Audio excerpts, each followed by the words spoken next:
ほら、ルフィ、今一緒に海賊になる仲間を探してるんだ。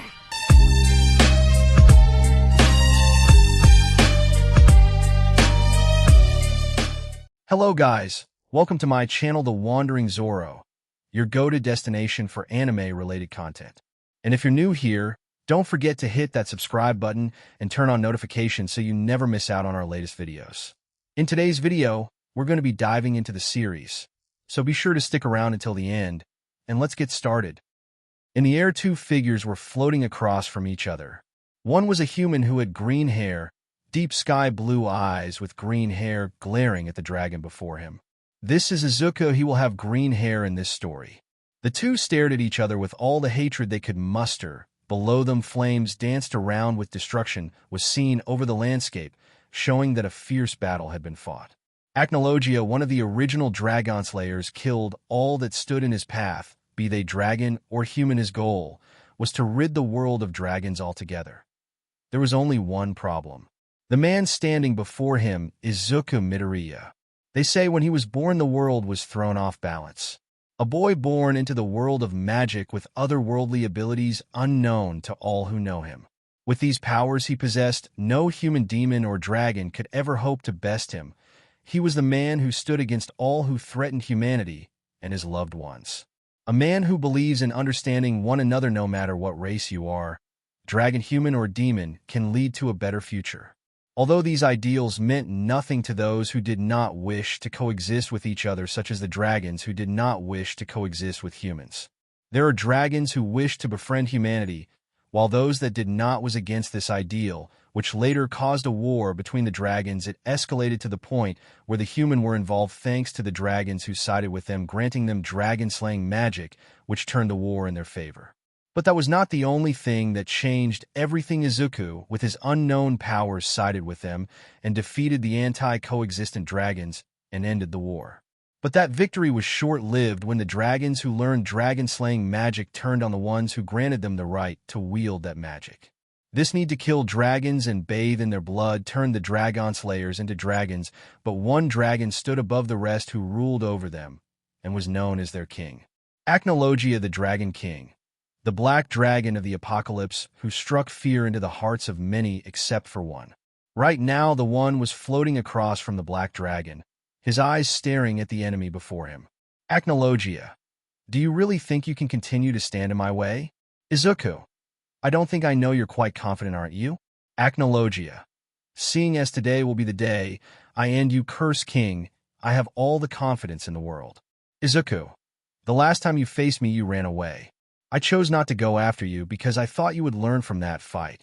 I gave you a chance to change your ways, and yet you refused to do so. Acnologia, no matter what you do, I will kill every last dragon in this world, even those little dragon slayers you help. I won't let a single one survive. I don't care if I have to destroy this entire world to do so. Izuku, I see while there is no need for us to continue talking. Cursed energy surrounds his fist as he is now ready to fight. Acnologia forms many fragments of light around him and fires them at Izuku. The green-haired teen vanishes from sight and appears above the Dragon King, his cursed energy turning into fire, readying his next attack. Izuku, Hellfire Fist. Izuku, Hell's Judgment Fist. Izuku then warps himself to the ground as Acnologia was now in his human form. He then puts his hands together and launches multiple beams at Izuku, who does nothing and lets the beams hit him dead on. Acnologia dawns a look of surprise on his face as Izuku appears in front of him, cursed energy surging around his right fist that was pulled back only for the energy to turn black, with Izuku connecting with the abdomen of his adversary. Izuku, Black Flash. The Dragon King was sent flying back first into a nearby boulder, when the smoke cleared and Acnologia fell to his knees, coughing up vital fluid as Izuku slowly walked up to the downed dragon. Izuku, if I let you live, you will not change. I see that as clear as day. I won't allow you to ruin the lives of those dragon slayers. They wield the power to change things for the better, and if you must die so that future can be achieved, then so be it. Izuku raises his right hand, forming a hand sign with his two fingers. Izuku, Domain X. Flames came from above, hitting the green-haired teen with the ambition to see him lit ablaze as 4 dragons descended from the sky, landing in front of Acnologia. Inferno Dragon Dagon, Magma Dragon Viserion, Mother Glare, Jade Fire Dragon Drogon. Viserion, seems you are having trouble dealing with this boy, Acnologia. Acnologia, should I just keep him busy so I can do that? Dagon, if you're lucky we're willing to work with you, but after this things go back to the way they were deal? Acnologia, a deal is a deal now, get ready, here he comes. The flames clear as Izuku stands there uninjured, walking through the flames, his 6 eyes glowing as he stared at the newcomers who intervened in his battle.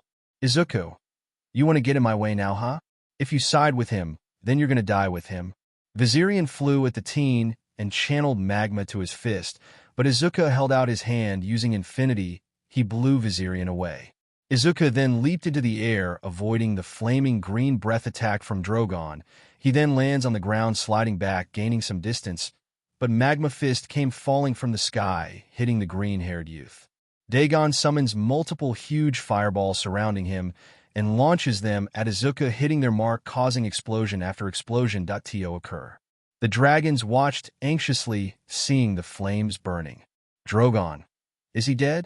He got his answer when he received a huge cut across his chest, which caused vital fluid to spray out, with the Jade Fire Dragon now yelling in pain at the action. Viserion, curse you, boy. Izuku then floated in the air, now looking different, his 6 eyes still active, but now he had black markings all over his body. Izuku, you think you can beat me with this loser thing? Viserion fired a magma breath attack at Izuku, with the attack looking like it hit him. Before Viserion could celebrate, he heard Izuku's voice. Izuku, pathetic. Viserion turned his head to the right, only to be met with Izuku using curse technique Reversal Red. Viserion's headless body fell to the ground, vital fluid flowing out like a river, shocking the other dragons present. He then quickly brought his arms in an X-cross motion, doing that both of Drogon's arms were cut off and cut into many pieces. Drogon, gah. Izuku brought his hands together behind him, and both orbs, red and blue, began to merge into one. He then held out his right hand as a purple orb was forming in it. Seeing this, Viserion made the attempt to fly away as fast as he could, until Izuku appeared in front of the Jade Fire Dragon with his now finished attack. Izuku, hollow purple. Drogon didn't even get a chance to run. His entire body was obliterated. Izuku slowly descended to the ground as he glared at Mother Glare and Dagon. He then wondered where Acnologia disappeared to. He figured he ran away like the last time, which made him grunt in annoyance at the Dragon King's actions. He then took notice of the minions of Mother Glare, as he was surrounded by over 100 walking draconic offspring of the dragon. Dagon, you may be a strong boy, but even you have your limits. Izuku then vanished and appeared on the dragon's head and readied his next attack, aimed at the top of Dagon's head.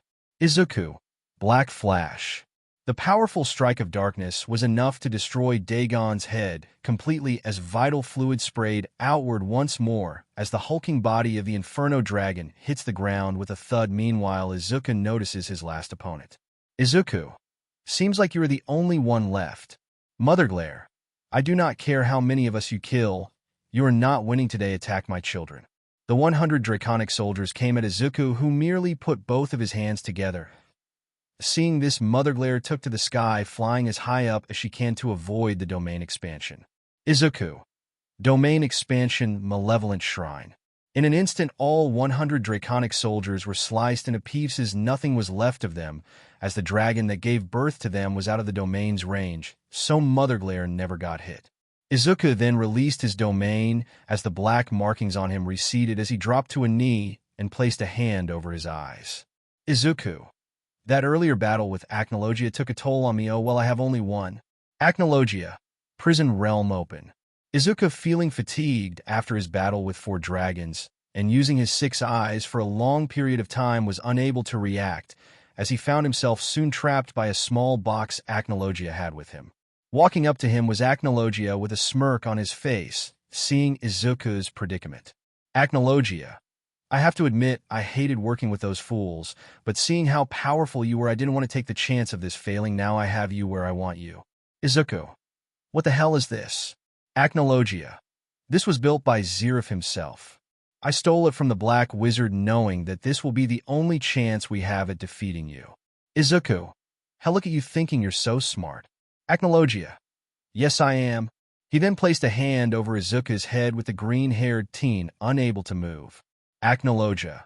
Without you all my plans can be achieved. I will rid this world of all dragon kind, and you will not be around to stop me. This is farewell, Curse King. Suddenly Acnologia then used magic on Izuku, who was screaming, feeling something wrong. Acnologia then removed his hand as Izuku's hair shadowed his eyes, remaining motionless, trapped by the prison realm bindings as Acnologia spoke. Acnologia. There, even if you somehow get unsealed, you will be no threat to me at all. Prison realm close. Slowly the object closed, completely sealing Izuku in the prison realm as the small box with eyes on it landed in Acnologia's hand. The Dragon King started chuckling, which soon developed into a full-blown, evil laugher until the small object fell to the ground, leaving a crater. Acnologia. Damn it, I forgot this thing takes some time to process the trapped within it. Oh well, at least he's out of the wa. Suddenly, a flaming punch sent the Dragon King flying into a nearby wall. Landing on the ground was none other than Igneel, Grandine, Metallicana, Weaslogia, and Skyadram. Igneel. We were too late. Grandine then used her Sky Dragon magic to pick up the prison realm that contained Izuku. Grandine. Izuku is inside of here. They then saw Acnologia in his full dragon form. Acnologia. It is no use. Izuku Midoriya is gone, and I will not allow you to unseal him. Igneel. Grandine, get that box to Anna, hurry. We will hold Acnologia here. Go now. Grandine. Right. The Sky Dragon flies off into the air. Acnologia. Face it, the era of dragons is over. The Black Dragon rushed at the remaining dragons as a fight for the future began on this day. July 7th, year 377, the day, which would later be known as the Dragon King Festival. It was a day where second kings fought, and one fell. Izuku Midoriya, who was a beacon of hope for humans and dragon alike, was gone, and with him gone it caused a chain of events to unfold in ways no one expected. Some say he died, some say he disappeared. No one knew what happened. The symbol of peace to all, and the symbol of fear to all evil was gone without a trace. At the port of Harjin, we see Natsu Dragneel and newly guild member Lucy about embark on a S-class quest to Galuna Island, a quest which Happy had stolen and gave to them without anyone noticing. Looking around, Lucy reminisces about the last time she was here. Lucy. I haven't been here for a while. This is where we first met, right? Natsu. Haven't been here for a while. That it hasn't been that long. Happy. Old lady Lucy. Lucy. All right, first we have to find a ship that will take us to Galuna Island. At this, Natsu immediately rejected the idea. Natsu. A ship? No. That's impossible. We're swimming there. Lucy gave the Fire Dragon Slayer a deadpan expression. Lucy. That's even more impossible. After that, they asked many captains of their ship if they could take them there, only to be rejected when they mentioned the island they were going to. By being rejected many times, they were in a pinch. To make matters worse, Gray Fullbuster found the three members of the guild. Gray. Found ya. Sneaking up behind them caused them to jump, surprised by the Ice Mage's sudden appearance. Lucy. Gray. Natsu. Why are you here? Gray. Master ordered me to bring you back to the guild. Natsu. What? He already found out? Gray. If you come back now, you might be able to avoid getting kicked out of the guild. Lucy. Kicked out? Natsu. No way I'm going to do this S-class job. Gray. It's called S-class because your skills suck. He then gets a scared expression on his face and warns the three. Gray. If Urza finds out that you know. Hearing that the three had faces of horror thinking about the redhead woman. Natsu, Lucy, and Happy. If Urza finds out. Happy then tries to hide behind Gray to play innocent. Happy. Gray, help me, I was forced to come. Lucy. Traitor. Natsu. No way am I leaving now, I have to prove myself to Laxus. Gray. Master's orders, I'll bring you back, even if I have to use force. The two then but heads glaring at each other, with the two then separating, about to fire their individual attacks. Gray. Don't whine when you get hurt. Natsu. You want to fight? Lucy. Wait, you two. Seeing the two boys using magic, the man they had previously asked to take them looks towards the group and says, "Man, are you guys mages?" The four then look at the man as he asked once more, "Man, are you here to stop the curse?" Natsu grins, "Yeah." Lucy, nervous, "Yeah, sort thinking, I'm not so sure anymore." "Gray, I won't let you," he said while glaring at both Natsu and Lucy. "Man, here hoppin'." He told them to get in the boat, while Natsu had stars in his eyes. Natsu, "All right." Lucy, "Whoa." "Gray, what?" Natsu then delivers a kick to Gray's jaw, catching the ice wizard off guard, knocking him out. He then puts the teen over his shoulder and brings him in the boat with them. Lucy, "Wait, why are you taking Gray with us?" Natsu, "We can't let him go back to the guild because if he does, the next person they'll send is Urza." He then shivers, scaring Lucy even more now. Now the group were sailing towards the cursed island. The man who was sailing them there went by the name Bobo. He told the wizards that he once lived on that island, but he escaped. He then warned them that if they go to that island, misfortune will fall on them.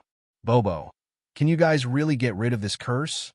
He then stood and revealed his demonic arm to them with Gray, Lucy, and Happy shocked. Seeing this, Natsu was too sick to pay attention.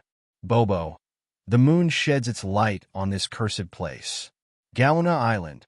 Meanwhile, on the island, a sinister ritual was being held. Bobo then sees the island was now in view. "Bobo, there it is."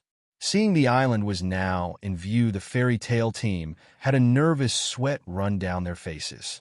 Lucy was about to ask Bobo something only to turn to see he was gone. "Lucy, where is he?" Happy dove into the water to try and find him, but he couldn't. "Gray, did he fall?"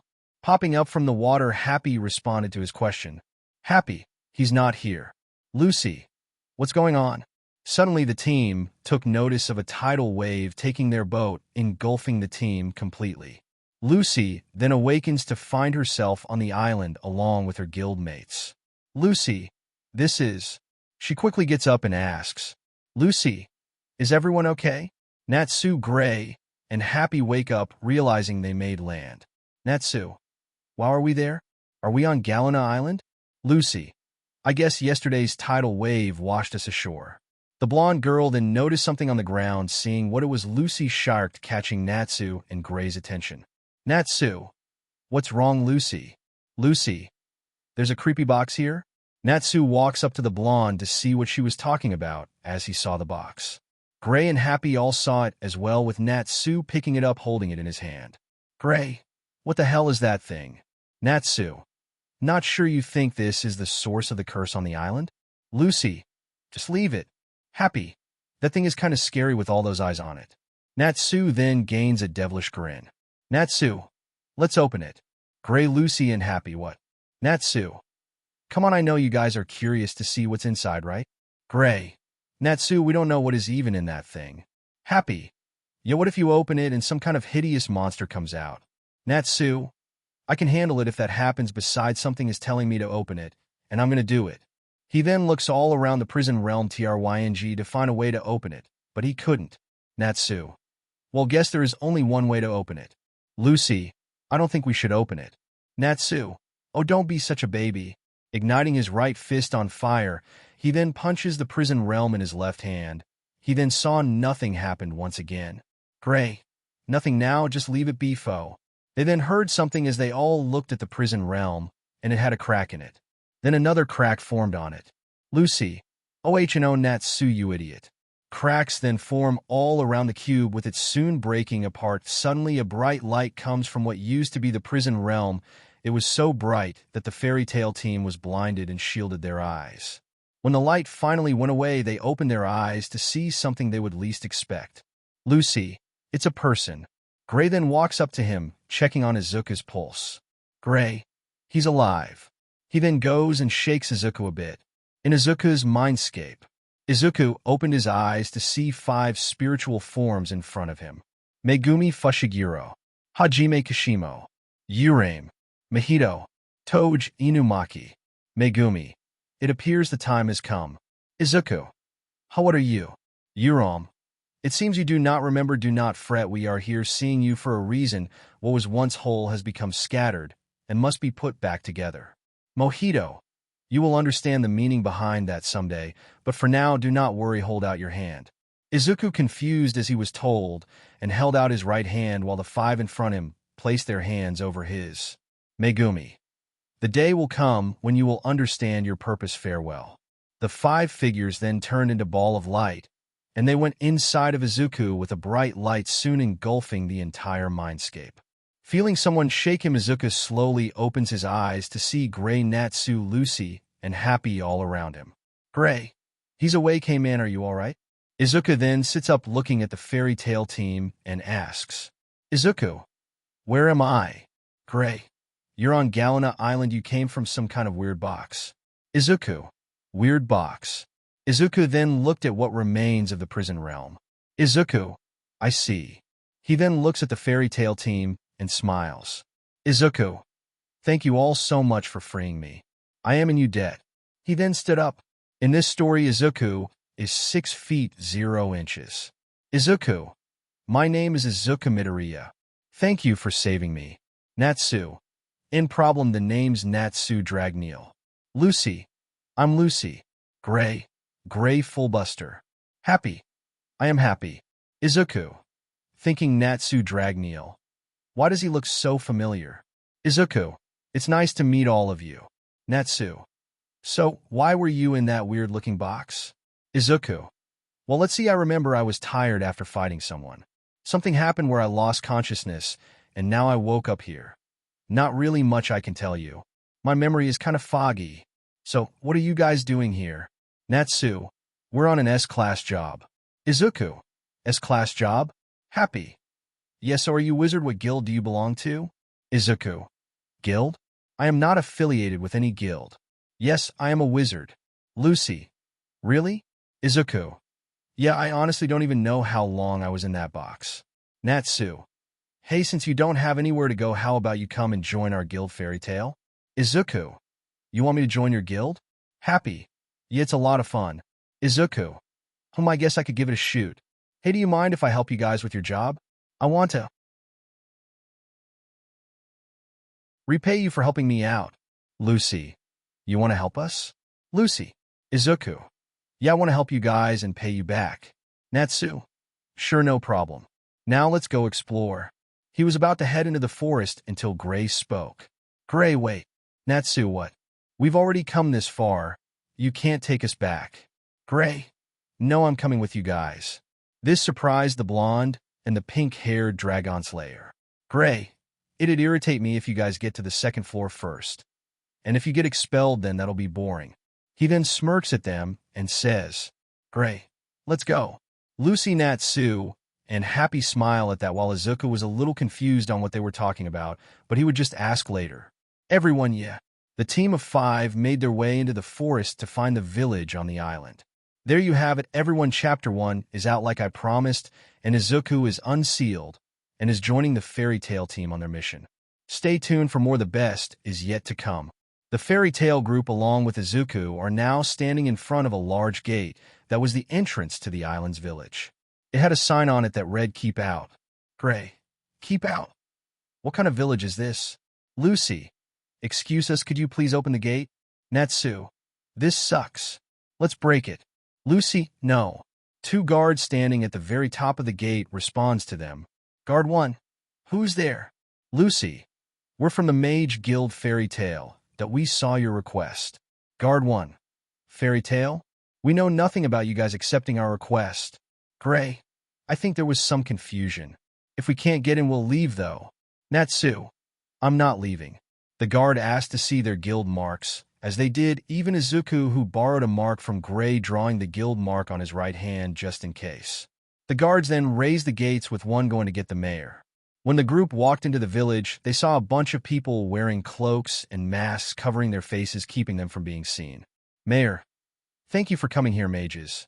This was Mocha, the mayor of this village. Mocha. I'm sorry if this seems sudden, but look at this. Everyone take off your robes. Obeying the mayor, the citizens of the island removed the robes. Gray. I knew it.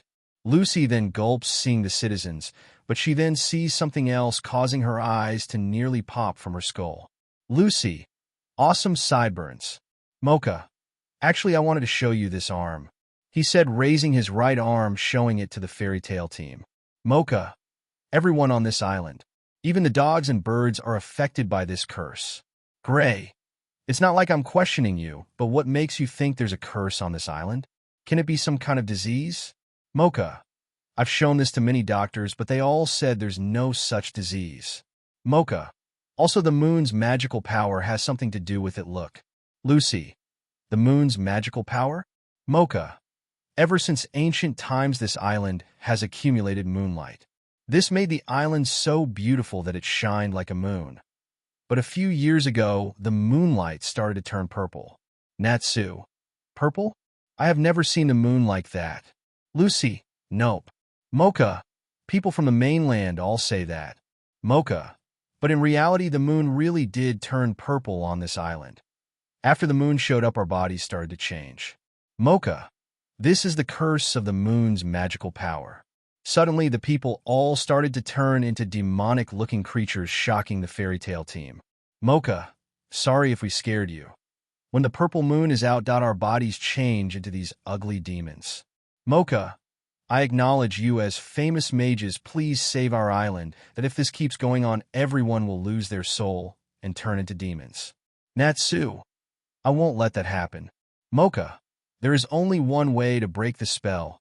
Please destroy the moon. The fairy tale team then find themselves at an inn in the village. Happy, the more I look at it, the creepier it gets, he said, looking out the window. Lucy, Happy, hurry up and close that window. Didn't you hear what that mayor said? If we get too much moonlight, we'll turn into demons as well. Izuku, I highly doubt that. The moon having the magical power to turn people into demons is a bit hard to believe.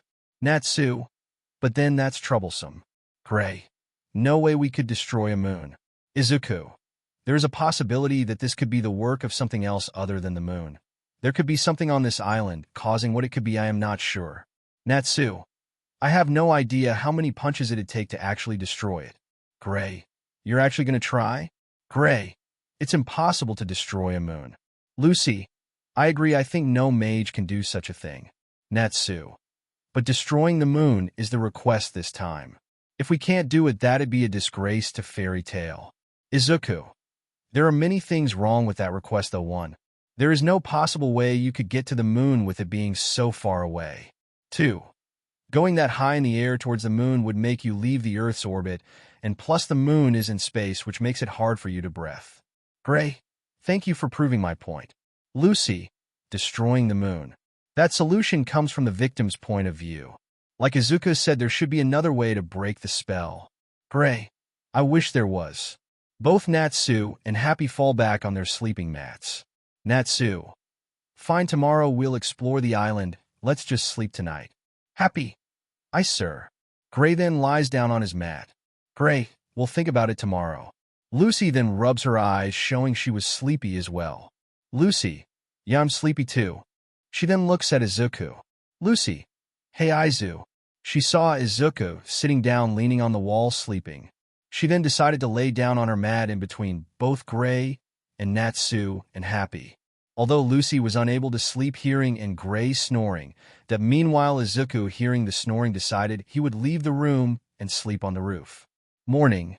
Both Natsu and Gray were tired, having woke up early, with Izuku being up right along with them. The fairy tale group, along with Izuku, walked into the forest exploring the island. Lucy, hey Izuku, what kind of magic do you use? Izuku, me, well, I don't really use magic. What I use are curses. Lucy, curses? Izuku, well, more like curse techniques. You see, I don't have magical powers like everyone else. I use curse energy, that a power source aligned with negative emotions. Gray, wait, so you don't use magic at all? Izuku, no, when I absorb ether nano in the area, it converts to cursed energy. I am the only one able to use this ability. I have many uses for my curse abilities. I can do this. He makes a hand sign and says, Izuku, come forth, divine dogs. Happy dogs? Gray, no way. Natsu, cool. Izuku, this is one of the curse techniques I can do. It's called the 10 Shadows technique, where I can summon 10 Shikigami using my shadow. Lucy, Wow, it's almost like when I summon my celestial spirits. Izuku. You could say that okay, you two can go back now. Both dogs vanished, going back inside Izuku's shadow. Natsu. Awesome. Izuku. There are also other techniques I can do, but I can show you these some other time. We need to get this job done. Let's not forget our objective. To destroy the moon, which I still say is impossible. Gray. Even if we can destroy it, we still won't, because we won't be able to enjoy the moon anymore. Natsu. Yeah, we wouldn't be able to enjoy the limited-time fairy tale special moon viewing stake. Unone character. Hey guys, could you tone it down a little? We never know what's surrounding us. They all turn to see a clock speaking as Lucy was sitting inside of it. Horologium. She says, Natsu, why don't you walk on your own? Gray. Are you sure you're using that stellar spirit the right way? Izuku. When the hell did she summon it? Lucy. But our opponent is a curse this time, something insubstantial and creepy. Natsu. S-Class quest, I'm burning with passion. Gray. I'll just freeze the curse, don't freak out. Horologium. You're really dumb, she says. Happy, I want to get in too. They continue to make their way through the forest, only to then see a giant rat come from out of nowhere looking down at them. Seeing the size of the rat, both Natsu and Gray were shocked, with Izuku being wide-eyed seeing such an enormous creature. Natsu, a mouse. Gray, it's humongous. Izuku, that's an understatement. Horologium, guys, take it down already, she says. He says. Happy was inside the clock spirit with Lucy. Preparing to attack, both Natsu and Gray were about to do so until the giant mouse fired her breath smoke at both Natsu and Gray. Izuku, however, was right in front of the mouse, charging his fist with cursed energy. Izuku. Night-night mouse divergent fist. His punch landed on the jaw of the hulking mouse, sending it flying back as it landed on the ground, shaking the earth momentarily. Izuku then landed gracefully looking at the now unconscious mouse. Izuku. Well, that takes care of that. Gray. Holy cow, he knocked it out with one punch? Natsu. That was so cool. Horologium. He is so strong, she says. The clock spirit then disappears as Lucy and Happy were standing on THR Gorin seeing the knockout mouse. Izuku. Well, let's keep going. Lucy then spots something. Lucy. Look, there's a building over there, let's go in there while we can. She then sees Natsu and Gray beating up on the mouse while Izuku's sweat drops seeing the scene. The team were now walking inside the temple. Lucy. Yuwa, it's spacious. Natsu. It's shabby. Gray. I wonder when it was built. Natsu. Look at the moon-shaped marks. He was looking at a door with moon-shaped marks on it. Gray. This island was originally called Moon Island. Lucy. Moon Island and Moon's Curse. Moon-shaped marks. This remains suspicious. Happy then holds up a bone with Lucy asking him if he was a dog. Natsu. This is really shabby. Did I this floor even sturdy enough? He then stomps the ground with it, soon caving and causing the team to fall down below. They then hit the ground below, feeling the effects of the fall as they try to shake back. Natsu. Hey, are you all okay? Gray. Why do you always act on instinct? Lucy, who had pulled a bone out of Happy's mouth that he was choking on, asked. Lucy. Hey, where are we? Gray. I guess it's a basement of the remains from earlier. Natsu. It's a secret cavern since we're here. Let's explore a little. Gray. Hey, don't stroll around anymore. While walking off from Gray, Natsu then sees something as Gray then notices it as well, with Lucy seeing it for herself. Everyone was shocked seeing what they were seeing, even Izuku and especially Gray. Natsu. A humongous frozen monster. To everyone else, it was a frozen monster, but to Gray, it was something far worse. Gray. Deliora? No way, how can Deliora be here? Izuku, Lucy, and Natsu all saw Gray's angered face seeing the demon in front of them. Natsu. Deli? You know what this is? Gray. Impossible, it can't be here. Happy. Gray. Lucy. Hey. Calm down, Gray. Lucy. Hey, what is that anyway? Gray. Deliora, demon, oof, misfortune and disaster. Natsu.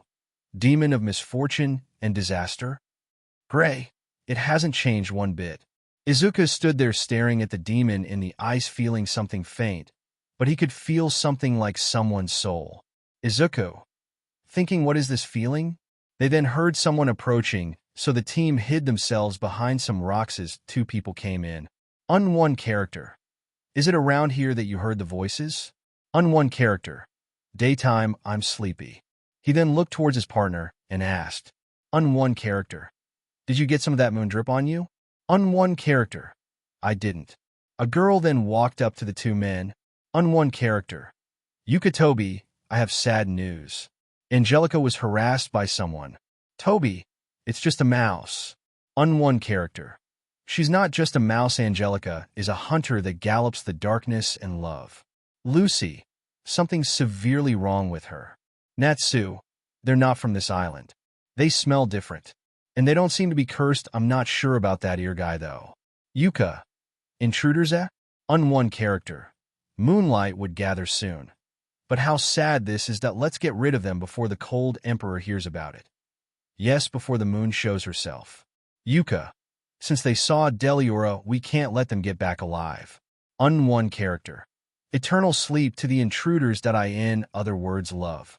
The three then make their exit with the fairy tale team coming out from their hiding spot. Natsu, now what? We should have caught them and asked questions. Lucy, not yet, let's see how this goes. Natsu, it's becoming confusing. Happy, I wonder what they are? Gray, oh no, why did they bring Deliora here? I mean, how did they find where Deliora was sealed? Natsu, sealed? Gray, it was sealed on the northern continent, that it's an immortal demon that penetrated the Isban area 10 years ago. It's a demon, my master, you are sealed away at the cost of her life. Gray then clenches his fist tightly. Gray, I don't know how it's related to the island's curse, but this isn't something that should be here. Gray then showed his face with nothing but anger shown on the ice wizard's face. Gray, Cold Emperor, what are you? Gray, I won't let you get away if you're going to disgrace UR's name. Izuku was staring intently at Deliora, finally figuring out what he was sensing. Izuku, thinking this feeling, it's a person's soul. Soul must belong to his master. Before I start the story, I have something to ask. If this version of Izuku was in the MHA world, who do you think could beat him? How would the MHA world be different? Also, this is Izuku's attire in this story. Natsu, Gray, Lucy, Happy, and Izuku were staring at Deliora, the demon frozen in a block of ice. Natsu, a demon your master sealed? Gray, yep, no doubt. Happy, it was originally on the northern continent but was brought here? Lucy, can the island's curse be due to this demon? Gray, possibly. This demon's still alive anyway. Natsu smirks and starts winding up his fist. Natsu, alright, if that's the case, let me try to finish him off. Lucy, why is violence your only solution? Hearing this, Gray turned to Natsu, who was going to try and destroy Deliora, only to get punched in the jaw by the ice wizard, sending him to the ground. This took Lucy, Happy, and Izuku by surprise. Natsu, what are you doing? Gray, you? Gray, if the ice melts and Deliora starts moving, no one can stop it. A fire wizard shouldn't get any closer. Natsu, is it something that melts so easily? Gray, no. Gray, you are cast a magic called Ice Shallot this demon. Gary started to shake as Lucy placed a hand on his shoulder. Lucy, hey, are you okay? Natsu, hey, I was beaten for nothing, you're reckless. Happy, look who's talking. Gray, it's an unmeltable ice. Even with some kind of tremendous flame magic, this ice can't be melted. Gray, if they knew they couldn't melt it, why did they bring it out? Lucy, maybe they didn't know, maybe they're trying to metal it somehow. Gray, for what? He shouts at Lucy, who jumped at this. Lucy, I don't know. Izuku, well, if you have calmed down, I may have something that you might want to hear. Gray, what is it? Izuku, I sense this soul coming from the ice holding the demon captive. It was faint at first, but when I placed my hand on it, I felt someone's soul. Gray's eyes widened as he asked, Gray, what do you mean? Izuku, well, what I mean is that your master may still be alive. Gray was shocked at hearing this. Izuku, I can feel your master's soul in that ice. I could melt it and free her soul, but it might risk freeing Deliora. Gray, it's fine. As much as I would love to free you, I feel it would be right to keep this monster on ice. But are you sure you can feel her soul? Izuku, I have this ability called idol transfiguration where I can reshape someone's soul. If I could free her soul, I could give her soul a form. Gray, we can worry about that later. Who brought Deliora here for what reason? Natsu. The answer is easy. We just have to go after them. Lucy, yeah. Gray, no. We wait until the moon's up. Natsu. The moon. But it's still broad daylight. No way I'll die of boredom. Lucy. What do you mean, Gray? Gray. They said the moonlight will gather soon. I can't stop thinking about everything. The island's curse and Deliora is somehow related to the moon. Lucy. I see. I wonder what'll happen next as well. What will they do? Natsu. That's impossible for me. I'm gonna go after them. Suddenly, the fire dragon slayer hit the ground fast asleep. Izuku. He's certainly a lively one. Lucy. He really lives as his instincts directs him. Gray sat down on a rock looking down in thought. Gray, you are. He then remembers the time he trained with his master while Izuku, Lucy, and Happy waited. Lucy. It's boring after all. How even if we agreed to wait? Happy hi. Lucy then gets an idea and brings out one of her keys. Lucy. Open gate of the Lyra. A bright light appears along with a blue magic circle, and from it came a girl with a harp. Lyra. Kaya, I haven't seen you in ages. Lucy, you only summon me once in a while. Lucy. But I can only summon you like 3 days every month. Happy. Another weirdo. Izuku. Celestial spirit, huh? Lyra. And what do you want me to sing today? Lucy. Anything, it's your call. Happy. I want a fish song. Lucy. Looks at Happy. Lyra's really good at singing. Happy. Myra's good too. She sings fish songs for me. Lyra then begins to play her harp. Hearing this song caused Gray to think about the time he trained under UR. Izuku closed his eyes with a smile on his face hearing the song. Meanwhile, remembering UR and having these flashbacks, Gray cried tears with the song, adding to the emotions he was feeling. When the song was over, Lucy slept alongside Natsu, while Izuku and Gray waited until a light came from the ceiling alerted the ice wizard and the curse user. Lucy. What's that sound? Natsu. Nighttime. They both look to see the purple light entering where they are. Gray. Purple light, is it the moonlight? Happy. What's going on?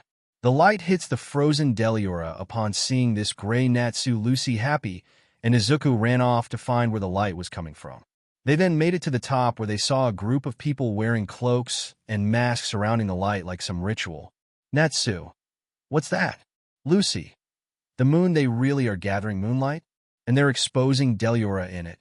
What are they doing? Lyra. I know what's going on. Lyra. They're going to use moon drip to revive the demon underground. Gray. Can't be. Ice shell can't be melted. Lyra. Moon drip is the magic to melt that ice. The moon's magical power gathered at one place has the power to break any kind of spell. Happy, no way. Gray. They don't know how gruesome Deliora is. Lyra.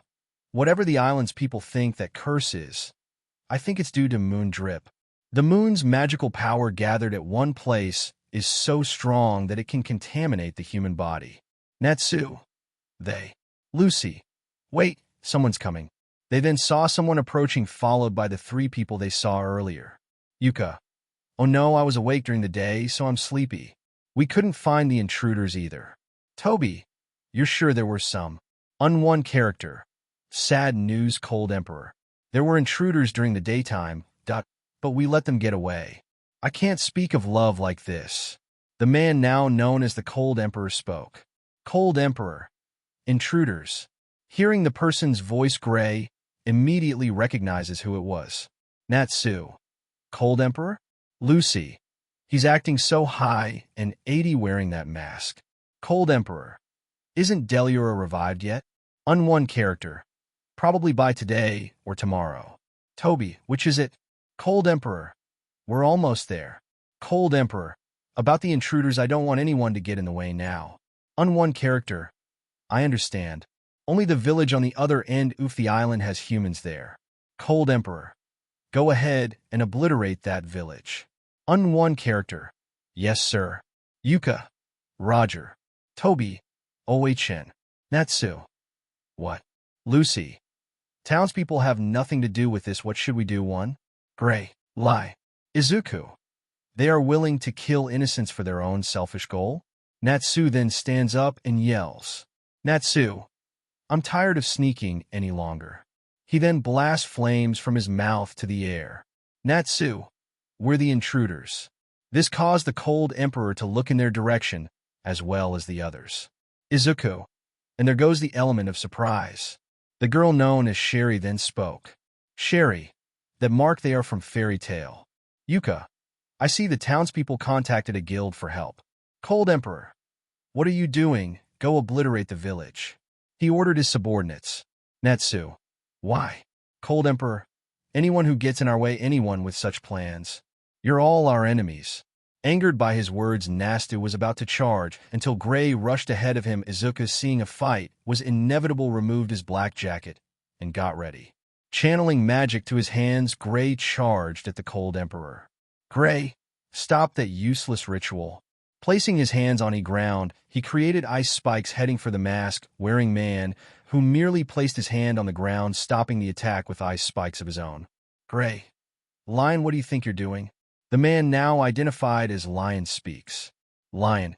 It's been a long time, Gray. Lucy. You know him? Gray. What are you doing? Lion. I'd never imagined that the mage which the townspeople have sent would be you. Did you know about this, or is it a coincidence? Well, it doesn't matter. He says, smirking at him. Yuka. Is he an acquaintance of Cold Emperor Lion? Lion. Hurry up and go, I can take care of him by myself. Obeying, the three immediately ran off to carry out his orders. Natsu. I won't let you. Gray. No, Natsu, don't move. Gray's warning came too late, as Natsu found his upper body frozen in a block of ice. Happy then grabbed Lucy and flew into the air, telling her that they needed to save the villagers, leaving Natsu, Gray, Lion, and Izuku there. Lion. You made an opening to let the girl and the cat go. That it's all right, they won't be able to stop Sherry and the others anyway. Natsu. Don't underestimate mages from Fairy Tale. The pink-haired dragon slayer was then kicked by Gray and sent tumbling down the ruins as Izuku's sweat dropped seeing this. Izuku. Was that really necessary? Gray. Yeah, it was. Lion. You're still reckless. Isn't he your friend? Gray. That's the ice that can destroy the body along with the ice, isn't it? Lion. I see, that's why you put him somewhere my magic can't reach. Gray. Izuku, let me take this guy. Izuku. Are you sure? Gray. Yeah. Izuku. All right, but if you get your butt kicked, then I will step and got it. Nodding, Gray looks at Lion with a glare. Gray. Stop acting like you're my senior. Lion, you're not UR's student anymore. Lion. Same goes for you, Gray. UR isn't alive anymore. Gray. She gave her life in order to seal deal. You're trying to destroy what UR left us. Lion. Don't fool your own memory, fool. You killed UR, Gray. How could you live like that? Lion. It's presumptuous for you to even mention her name. Lion fired a blast of ice at Gray, who took the hit and was sent back. Meanwhile, Izuku watched this, respecting Gray's wishes to fight alone. Gray then crashed through a wall. Gray. Lion. Lion. What's wrong? Do you feel too guilty to counterattack? If that's the case, I ask you not to get in the way. I'll revive Deliura. Gray makes it back to his feet, glaring at Lon. Gray. I won't let you. Lion. That's the spirit, let's have a match, it's been a while. Lion. Ice make, eagle. Holding out his right hand, he fired multiple ice eagles at Gray, who formed an ice shield to protect himself. However, the eagles went around the shield, hitting their target as Gray was bombarded by the ice-made birds. Gray was hit hard, but he refused to give up and got back into the fight. Gray. Ice make, hammer. Lion. Ice make, ape. Lion created a giant ice ape as it formed and blocked Gray's ice hammer, with it soon shattering afterwards. Lion. You're pathetic. You're still using both hands for molding magic. Gray. It's UR's teachings. Point, one-handed molding is incomplete and unbalanced. Lion. I'm special. I surpassed UR's power a long time ago. Gray. Don't think too highly of yourself. Lion. I'll return that line to you word by word. Were you able to hit me even once? Gray. I'm not the same I used to be back then. Gray. Ice make geyser. He trapped Lion, But this did not hold him for long, as it was soon destroyed by Lion, leaving a shocked Gray. Lion, same old. Same old. I was the senior pupil. And I was stronger than you. I could mold magic one-handed. But you couldn't. Even though our paths may differ, time has been frozen ever since then. Lion went for another attack as Gray was then hit by an ice-made dragon, knocking him into the air. The ice mage hit the ground in pain. Lion, was my goal. It was my dream to surpass her. But you ruined that dream, that I thought it'd be impossible to surpass you are now. But there's still a way that if I can defeat Deliora that Eve could not defeat. Then I have surpassed her. I can continue dreaming. Gray, who was still conscious, was on one knee and said, Gray, are you insane? Is that what you were planning? You should know how dreadful Deliora is. Don't, it's impossible. Hearing this, Lion was furious and unleashed ice spears that hit Gray, causing him to yell in pain. Lion, isn't it impossible? Back then we told you the exact same words. Don't tell me you forgot. Lion, you challenged Deliora, and that's why died. He created ice spikes, sending them at Gray as they were about to hit him until... Clap! Gray was suddenly by Izuku's side, as the one Lion had attacked was a rock Izuku swapped Gray out with. Izuku. Okay, I have seen enough. The green-haired teen stepped forward while Gray looked at him. Gray, Izuku. Izuku turned and gave Gray a smile. Izuku, you need to rest. You're not mentally in this fight. So I'll take over. Lion. Oh, another has come to challenge me. And just who are you? Izuku. The name is Izuku. Lion. Why would you save someone like him? Izuku. If it wasn't for him and his friends, I wouldn't be here right now. So I owe him. So now you're going to be fighting me. Cursed energy then radiates from Izuku. Lion. It doesn't matter whether it's you, Gray, or any one of you. No one will stand in my way. I will kill you if you stand in my way. Izuku. Oh, is that so? You know, I have an idea since we're on a cursed island. Suddenly, Izuku's cursed energy then turned into lightning raging around him, with Izuku giving Lion a lunatic smile. Izuku, let's curse each other. Izuku stood facing off with Lion. As the two sized each other up, the ice mage spoke. Lion, if you want to stand in my way like that fool behind you, then you're going to die along with him. Izuku, you going to fight, or are you going to talk me to death? If you're really as strong as you say. Izuku then appeared behind the white-haired ice mage in a flash of lightning. Izuku, then show me. Lion only had time to turn his head slightly as he was punched in the jaw and sent flying into a nearby wall, causing smoke and debris to go everywhere. When the smoke cleared, an ice clone was in Lion's place. Lion appears to Izuku's far left and casts a spell using his right hand. Lion, Ice Make Eagle. He launches multiple eagles at Izuku, who utilizes his lightning fist, punching all the eagles that came his way into nothingness. Izuku, come on now. Izuku then turns his entire body into lightning and blitzes the Ice Emperor, closing the distance, and delivers a punch to the white-haired ice youth's gut. The green-haired teen did not stop there and began wailing on Lion with punch after punch to his jaw abdomen. Each punch enhanced with lightning, doing significant damage. Thrusting his fist forward, he punched Lion in the jaw, sending him skipping on the ground like a stone thrown over water. The white-haired ice mage got to his knees and was met with kick to his gut that sent him airborne. Izuku then flashed into lightning, causing him to move at insane speed, to which he appeared above the airborne mage. Lion, Ice Make Shield.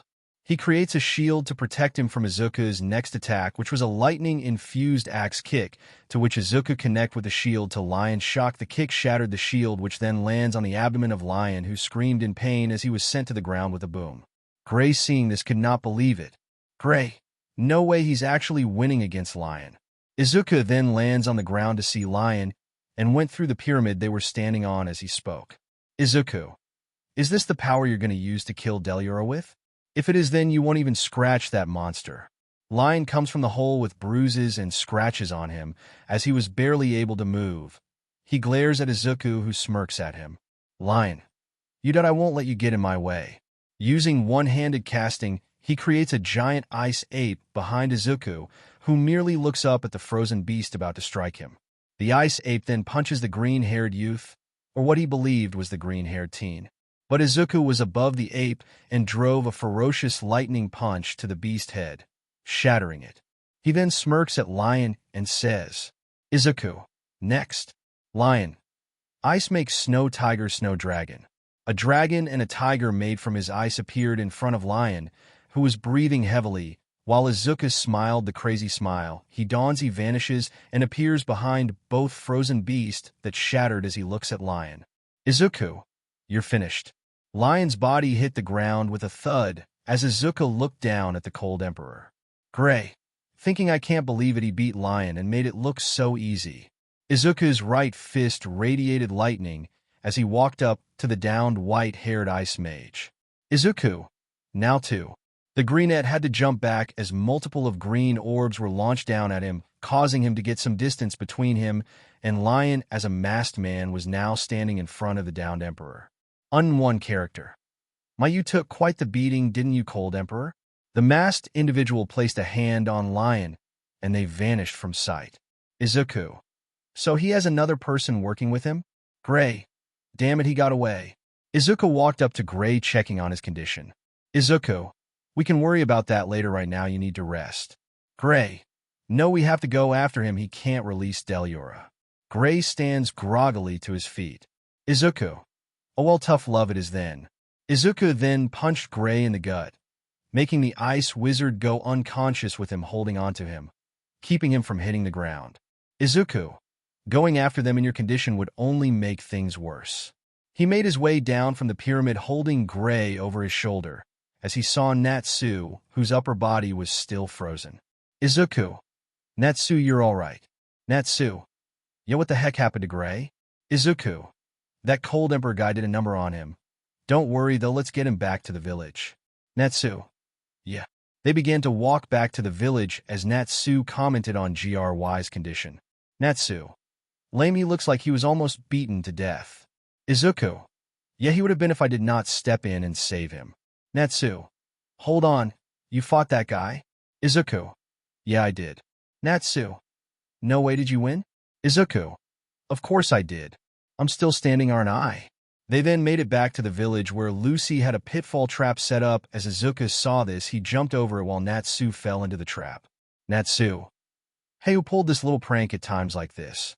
Happy. Lucy, of course. Natsu. I knew it. Lucy. No. Not me. Happy. I'm glad the three of you are fine, Natsu. Natsu. We're not fine at all. Gray's down. Izuku. Just leave that to me. Izuku lays Gray on the ground and places a hand over his chest, and his cursed energy turns white. Lucy. Izuku. What are you doing? Izuku. I am healing him. This is one of my abilities. It's called Reverse Curse Technique. It converts negative cursed energy into positive for healing. Lucy. Oh wow. The glow envelopes Gray's body completely as his wound starts to heal fully. Natsu. Hey, the ice is broken. Izuku then removed his hand from Gray's chest. Izuku. Now all he needs is rest. Izuku then felt something off as he looked up at the sky and saw the giant mouse Angelica flying in the air carrying a bucket. Yuka. We took too much time making the poison jelly, but our timing is good. Those mages are in the village as well. Sherry. Unless we destroy Deliora, our wish will never come true. Only death awaits. Izuku. I don't know what's in that bucket, but I sure as hell do not want to find out. Izuku then makes a hand sign. Izuku. Emerge from the darkness blacker than darkness. Purify which is impure. The barriers surrounding the village shock the servants of the Cold Emperor as Angelica pours a drop of poison that hits the barrier only for nothing to happen. Yuka. What the hell is that barrier? Happy. No way, that thing protected the village. Lucy. Izuku, what is this? Izuku. A barrier technique known as a curtain that it hides anything within it from outside view, that as long as this thing is surrounding the village, they won't be able to harm them. Natsu. Awesome, man, I'm glad you're on our side. Izuku. Thinking I have to be careful not to burn out my cursed energy using my lightning curse technique followed by reverse cursed technique and a curtain. I will use my 10 shadows technique to take down that rat. Izuku then makes it different. Hand sign. Izuku. I summon you forth new. Happy. He summoned a weird-looking bird. Izuku. Take me to the sky new. The bird summon allows its master to get on its back and flies Izuku out of the curtain into the air heading towards Angelica. Natsu. Happy you and I will go too. Happy. I sir. Happy lifts Natsu off the ground heading to the air with Izuku. Sherry. Hey, did you see two people coming from that dome? Yuka. Yeah, but where are they?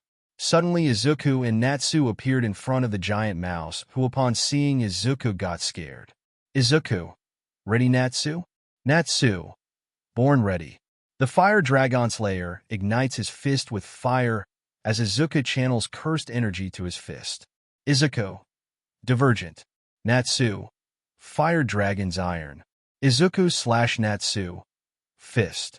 Both punches connected, sending the hulking rat flying, causing the three servants of the Cold Emperor to fall from it as they were scattered in the forest outside of the village. Natsu and Izuku smirked as they bumped fist while still floating in the air. Landing on the ground, Izuku looks at his bird-like Shikigami and smiles. Izuku. Thank you, new. Natsu. Alright, we did it. Lucy.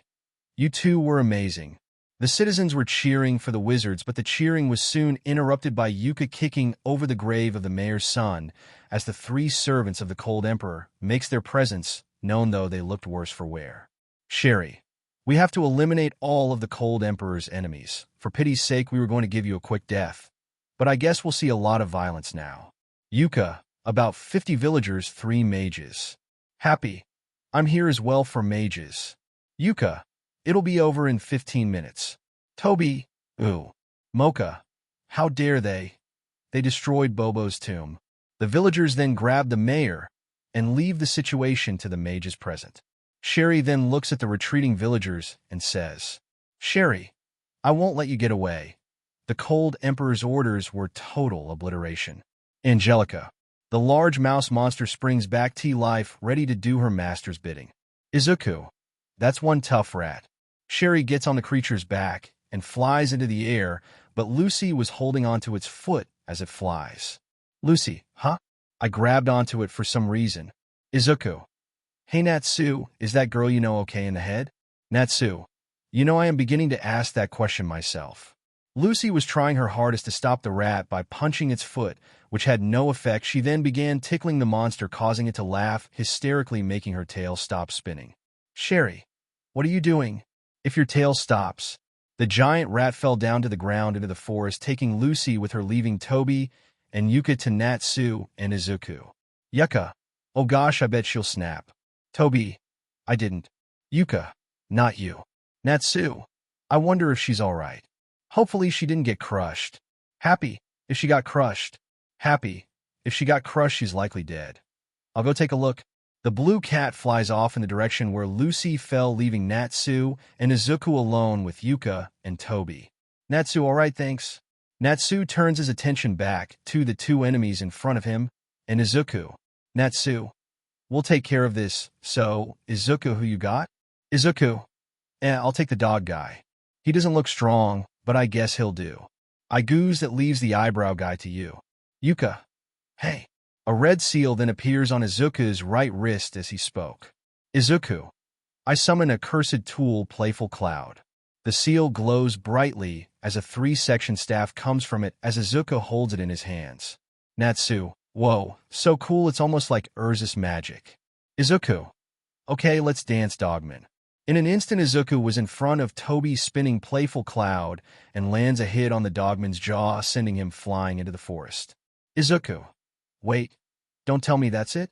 And here I thought he could put up a better fight than that Cold Emperor guy. Yuka. He took out Toby with one hit. Natsu suddenly appeared in front of Yuka and fired off his breath attack, hitting the mage at point-blank range. Natsu. Fire Dragon Roar. Smoke was everywhere after the attack served its purpose, but the smoke cleared, showing Yuka unharmed.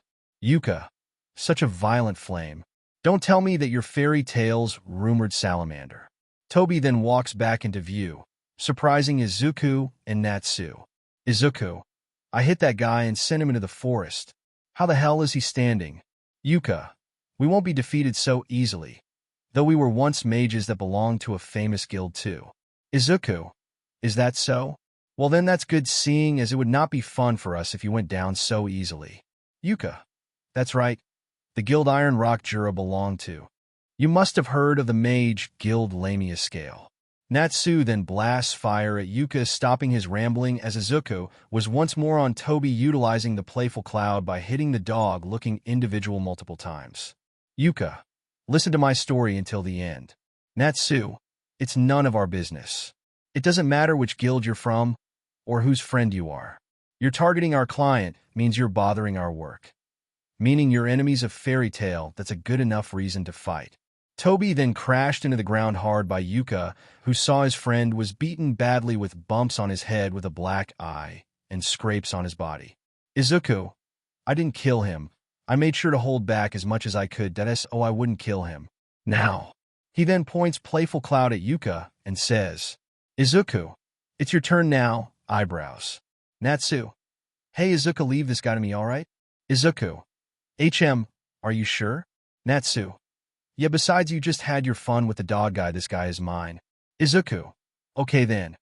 While Natsu fought against Yuka, Lucy was in her own battle with Sherry after they had crashed and landed in the forest. The two female mages battled with Sherry using her marionette magic to manipulate a tree and ordered it to sack Lucy, who countered this by summoning Taurus to help her, which Taurus did. Only after cutting the tree in half, Sherry took control of the celestial spirit and had the beast attack Lucy. Lucy managed to close the bull's gate. We now turn our attention to Lion, who was feeling the effects of his battle with Izuku. He was currently in the lower part of the pyramid with Deliora, as the demon was still frozen. Zalti. Cold Emperor, are you sure you should be moving? Lion. My wounds have mostly healed from that battle with the green-haired man. Who was that, by the way? Zalti. I have no idea who that man was. This is my first time seeing him, just as you. Though I will admit he had quite the skill to be able to best you the way he did. Lion. I was merely caught off guard by that man. It will not happen again. Zalti. It would be best to save your strength. You will need it to defeat Deliora. Back. To Lucy. The celestial mage managed to stop her own spirit from attacking her, but Sherry was not done yet. She created a rock monster with her marionette magic as it chased the blonde wizard out of the forest onto the beach, where Lucy summons Aquarius, who was in a bad mood. Sherry. Aquarius? You have that powerful celestial spirit as well. Lucy. Our enemy is that woman you hate, a woman like that, right? Go for it. Aquarius. TCH. Lucy. You've got a bad attitude, as always, just take care of her already. Aquarius. You're noisy as always, that's why you never get a boyfriend. Lucy. That's none of your business. Sherry. Marionette attack. Puppeteer. Aquarius' eyes glow pink, being taken over by Sherry's magic. Sherry. Now you can't use Aquarius anymore. Make her go home at once. Lucy, no. She's my trump card. Sherry. Then go ahead and scatter away with the power of the sea. Aquarius, obliterate her. The mermaid beauty had an angered look on her face and said, Aquarius, I'll do it without you ordering me around. Manipulating the water, Aquarius was about to take out Lucy with the intention of taking out both women, however. In that instant, Lucy swapped places with Sherry as the love-driven woman was hit with the full brunt of Aquarius's attack. Aquarius. What the hell, I could have sworn I hit both her and that redhead. One character. You almost did. Thank God I got here in time. Lucy, who was standing beside her savior, who was none other than Izuku himself. Lucy. Izuku? How did I get over here? Izuku. It's another one of my abilities. He then looks at Aquarius, who sees him and wonders why he is staring at her. In an instant, Izuku appears in front of the mermaid spirit, surprising her. Aquarius. Hey, what are you staring at me for? Izuku. Wow, so this is a celestial spirit, huh? Amazing, you must be Aquarius. You're very beautiful. Aquarius blushed hearing that and looked away from the green-haired teen. Aquarius. Thank you, Izuku. Izuku Midori, it's a pleasure to meet someone as breathtaking as you. Aquarius' blush deepens, but before she could say anything, the giant rat Angelica leaped into the air, about to fall on the three, until Urza appeared and slashed the hulking rat, knocking it out. Lucy. Urza. Urza glares at the blonde, who immediately froze. Seeing the glare, Izuku could not help but think that Urza looked really familiar to him. Aquarius. Well, I will be closing my own gate. Oh, and Izuku, was it? Izuku nods. Aquarius. I'll be seeing you around, handsome. She winked at him and then vanished, leaving the green-haired teen there with both Urza and Lucy, who was afraid of the red-haired woman in front of her. Lucy. Now I remember we've broken the guild rules and taken on the S-class quest ourselves. Urza. You know why I am here, don't you? Lucy. No. I mean, Tio, take us back, right? Happy soon flies down and sees the four of them. Happy. Oh great, Lucy, you're safe. Urza, upon hearing the blue fur ball, glared at him, making the blue cat go pale. He tried to fly away, only to be caught by his tail as Urza holds him upside down. Urza. Where is Natsu? Lucy. Listen to me. Lucy. I apologize for selfishly coming here, but this island is currently in a grave condition. Lucy explains the situation to Urza, whose face remained impassive while Izuku just watched on. Urza. I'm not interested. Lucy was shocked hearing Urza talk like this. Izuku just watched the interaction between the two silently. Lucy. Then at least let us finish this job to the end. She was cut off by Urza aiming her sword at her, making the celestial mage go quiet. Urza. Job? No, Lucy, you guys betrayed the master. Don't assume you can get away with it just like that. The next day, Gray opens his eyes and sees he is somewhere unknown to him. Izuku. You're up. Gray turns to his right to see Izuku sitting down next to his bed as the ice mage sits up. Gray. Where am I? Izuku. This is a storage place in the village. I left you here to rest after I healed you. Gray. You healed me? Izuku. Yeah. Gray. Thanks, man, I owe you again. Wait, what happened to the village? Izuku. Relax, everyone is safe, and the village is unharmed. Gray. Thank goodness. Izuku. By the way, someone wants to talk to you. Izuku and Gray walked out of the storage place and to a nearby tent where they see Urza sitting down, glaring daggers at the ice mage. Upon seeing him by her side were Happy and Lucy tied up. Urza. You made me wait. Not good. Gray. Urza? Lucy. Happy. Urza. I got the whole story from Lucy. Weren't you supposed to stop them, Gray? She closed her eyes and spoke. Urza. I'm too shocked to say a word. Gray. Where is Natsu? Izuku. He went on ahead to fight that cold emperor guy. I decided to come check on Lucy and see if she was okay. That is when she showed. Lucy. She then told us to take her to where you were. Happy. The village was safe thanks to Izuku, who put up some kind of barrier. I searched for him while flying, but no sign of him. Urza. Meaning he is still wandering around without knowing where to go. Gray. We're going to look for Natsu as soon as we're going back to the guild. Gray. What are you talking about, Urza? If you heard the story, you should know what's going on this island, right? Urza. So what? Gray looked at Urza with wide eyes, hearing what she just said. Gray. Don't you see the appearance of the people on this island? Urza. I did. Gray. Are you telling us to leave them like that? Urza. This request has been made to each guild. Isn't it logical to leave this to a mage from another guild that officially accepted this request? Gray grits his teeth in anger hearing her response. Gray. I'm disappointed in you. Urza. Urza, having no more patience left, brings out her sword and aims it at Gray. Urza. Are you going to break the guild's rules? You won't get away unharmed. Izuku. Thinking, okay, I have seen and heard enough. Clap. In an instant, Izuku was in front of Urza, and Gray was behind him. Seeing this, Urza, Lucy, and Happy were shocked seeing this. Izuku, you really need to think this through. Urza. Who exactly are you, and why are you getting involved? Her glare remained aimed at the green-haired teen, who didn't care at all as he spoke. Izuku. You say they broke your guild rules? Yeah, that is bad, but as you can see, these people here are relying on them to help. Should they be punished for breaking rules? Yeah, but they are in too deep to turn back now. Urza, you didn't answer my question. Who are you? Izuku. The name Izuku Midoriya, and the reason I am involved is because I owe these guys for saving me. There are also a lot of reasons why taking them back and just ignoring this request will end badly for you.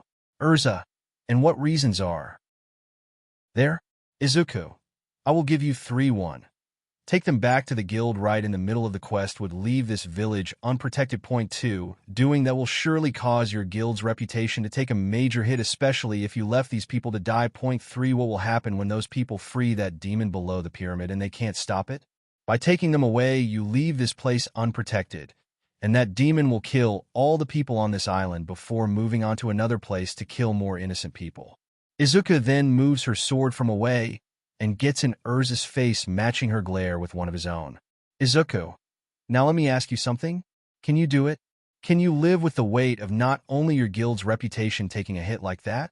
Can you sleep at night knowing you let a monstrous demon run loose and kill so many innocent people that you could have saved? All that will be on you.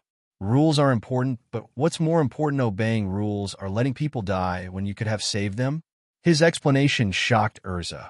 She had been so angry at Natsu and the others for disobeying rules that she didn't really think this through. Not only would her guild take a massive hit to their reputation, but could she live with herself knowing many innocent people could die because of her? Izuku then turns his back and walks to exit the tent. Izuku, you do what you want, but me, I am going to save these people and complete this job. Besides, nothing will happen to me. I am not an official member of your guild. Izuku then exits the tent, leaving Urza there along with the others to think about what he just said. Urza was speechless, unable to say anything after what Izuku just told her. Lucy and Happy were shocked by Izuku's words, and yet they were scared because Urza did not speak and remained silent until Gray broke the silence they were in. Gray, Izuku's right. His words caught Urza, Lucy's, and Happy's attention as he continued to speak. Gray, I have seen the horrible things that demon could do, and I wouldn't be able to live with myself knowing these people died because we had to go back home and be punished. So I'm going. He then runs out of the tent, leaving Urza, Lucy, and Happy there. The red-haired woman then turned and glared at the two captives.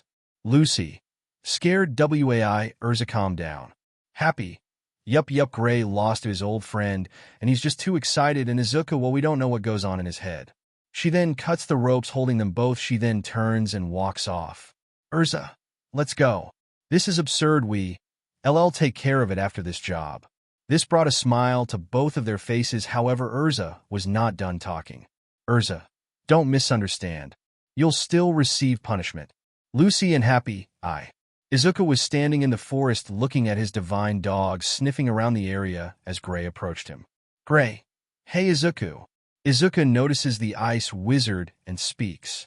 Izuku, yeah, Gray? Gray, what are you doing? Izuku, I have my divine dog searching for Natsu's scent. The white Shikigami barks at its master, letting Izuku know he found Natsu's scent. Izuku, looks like they found him. Let's move. Nodding, both Izuku and Gray made their way into the forest to find Natsu. With Lion was looking down at Toby, who appeared to be a bit better from his fight with Izuku. Lion, scandalous. Are you the only one left, Toby? Toby held his head down as Lion sat on a throne looking down at his subordinate. Zalti then comes into the throne room. Zalti, tonight, the moon's magical power will be maximized and Deliora will be revived. Lion, Zalti, if you were here? Zalti, Deliora's revival could become more difficult now. But if anyone gets in the way of the moon drip ritual, Deliora will stay on the ice forever. Lion, as usual, you're pretty fast with your info.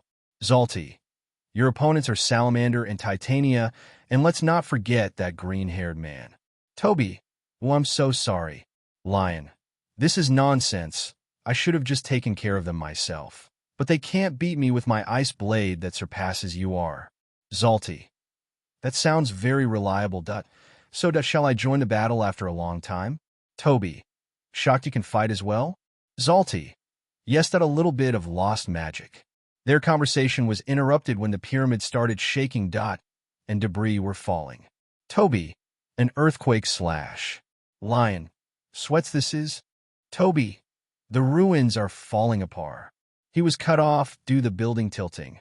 Zalti, he's already done it. A hole was blasted through the floor as they looked through it to see Natsu below. Toby eyes widen in horror upon seeing the Dragon Slayer. Toby, him. Natsu.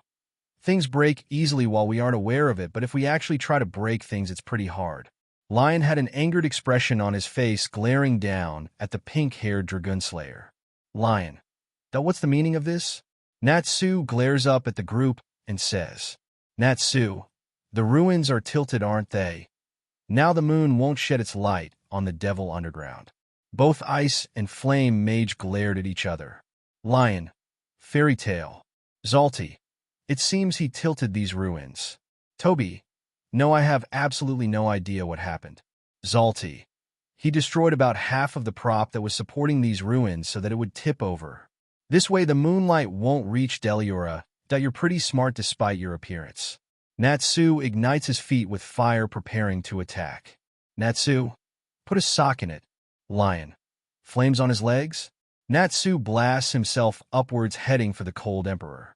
Flying through the hole, he created that he headbutts Lion, only for the Ice Wizard to turn into a ice dummy, that shattered after colliding with it. Lion then appeared on the other side of Natsu, who was still in the air while Lin prepared his next attack. Lion, over here. He then fired multiple ice eagles at Natsu.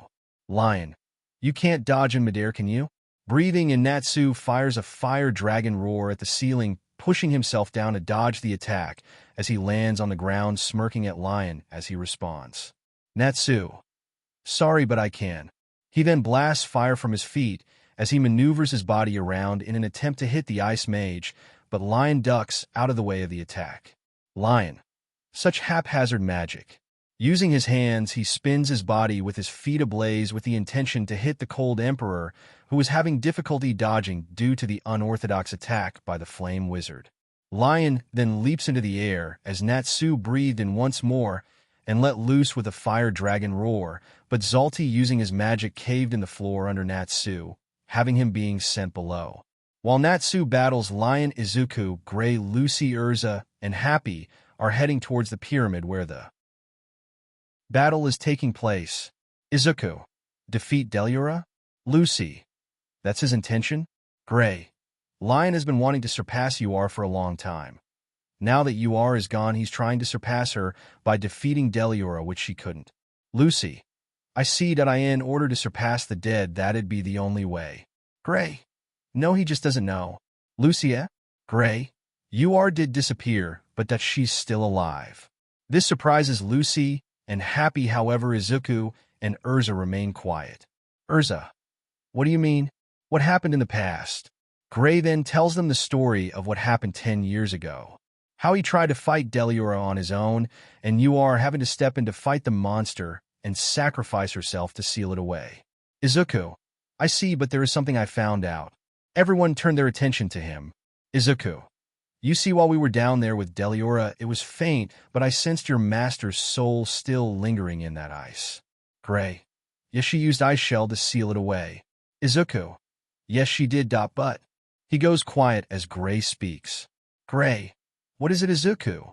Izuku, I didn't want to bring this up because oof how risky it is, but that I could bring your master back. Gray's eyes widened along with Urza, Lucy, and Happy's. Gray, what do you mean you can bring UR back?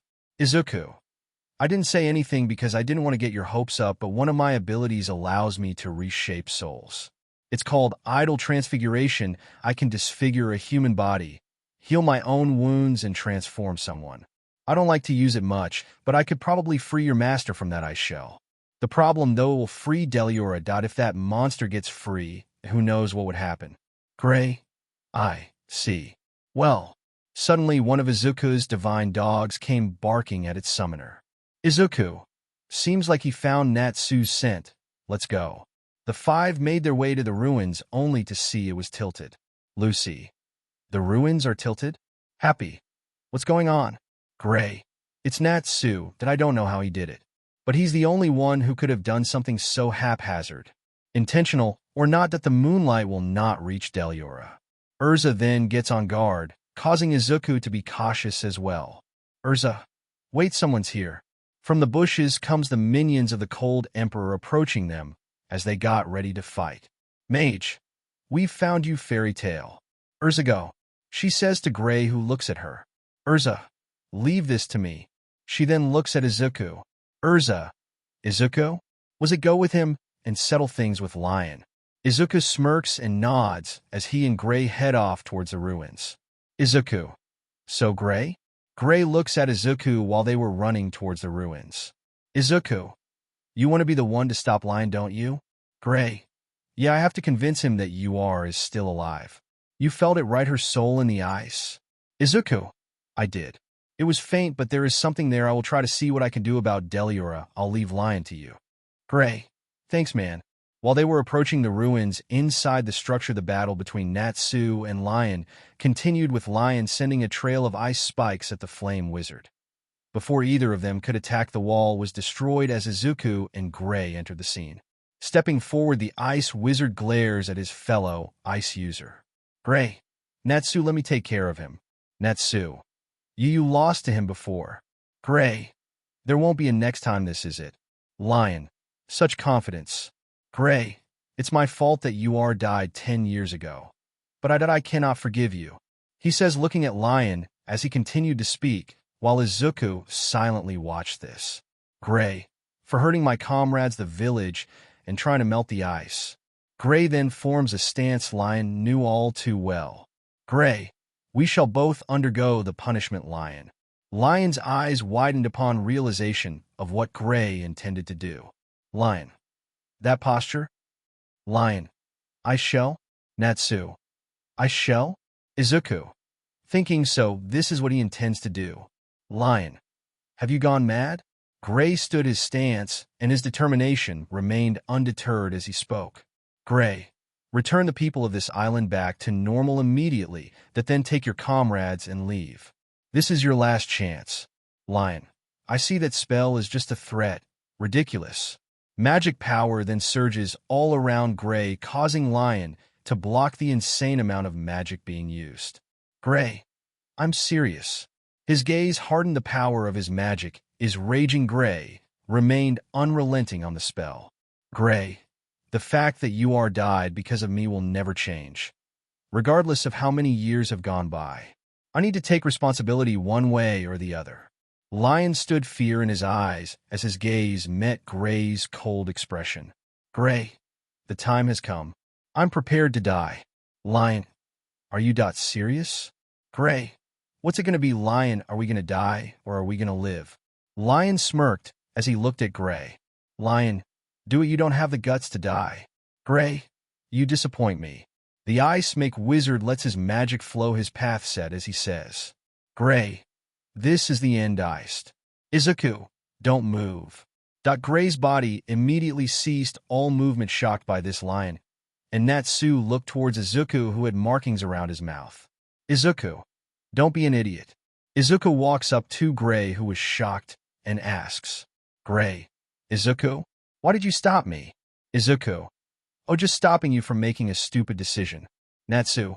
You don't just barge in out of nowhere and start rambling on about responsibility and all. This is my show. Gray's show? Natsu. I'll take care of him. Graywa. Didn't I ask you to let me take care of him? Natsu. Did I say sure, go ahead? Gray, you. Natsu. Smirk, what are you going to attack me now? He grabs Natsu by the front of his scarf, pulling him to where they are face to face. Gray. I have to put an end to this thing between me and Lion, to an end even if it means I have to die for it. Before Natsu could respond, Gray gets punched in the back of his head by Izuku. Izuku. Honestly, you two, are you really arguing in front of an enemy? He then gives Gray a stern look and says, Izuku. Gray. Don't go throwing away the life your master risked everything to save. Do you really think she would want you to do that? Gray opens his mouth to speak, but remains silent. Izuku, if you want to settle this with Lion, then settle it. No dying on us. You do that, then you will cause your guildmates pain unlike any other. Gray, you're not sorry. Suddenly the ruins started shaking, as it was now back to the way it was. Natsu, what's going on? Gray. With this, the moon will shed its light on Deliura again. Zalti then enters the scene, updating the Cold Emperor on what happened. Zalti. I'm sorry to disturb you. Gray. Who's he? Zalti. Ho ho ho, the sun will set soon. So shunted the ruins back to normal. Lion. Zalti, so it was you. Natsu. To tilt them. How did you do that? Zalti. Ho ho ho. Natsu is angered by this and yells, "Natsu, how did you do that?" Zalti then quickly runs off to start the moon drip ritual. Zalti, now. Allow me to go start the moon drip ritual. Natsu, wait up you. Gray, Natsu. Natsu turns back to Gray and says, Nastu, I'm going to give him 1,000,000 whoopings. Take care of Lion.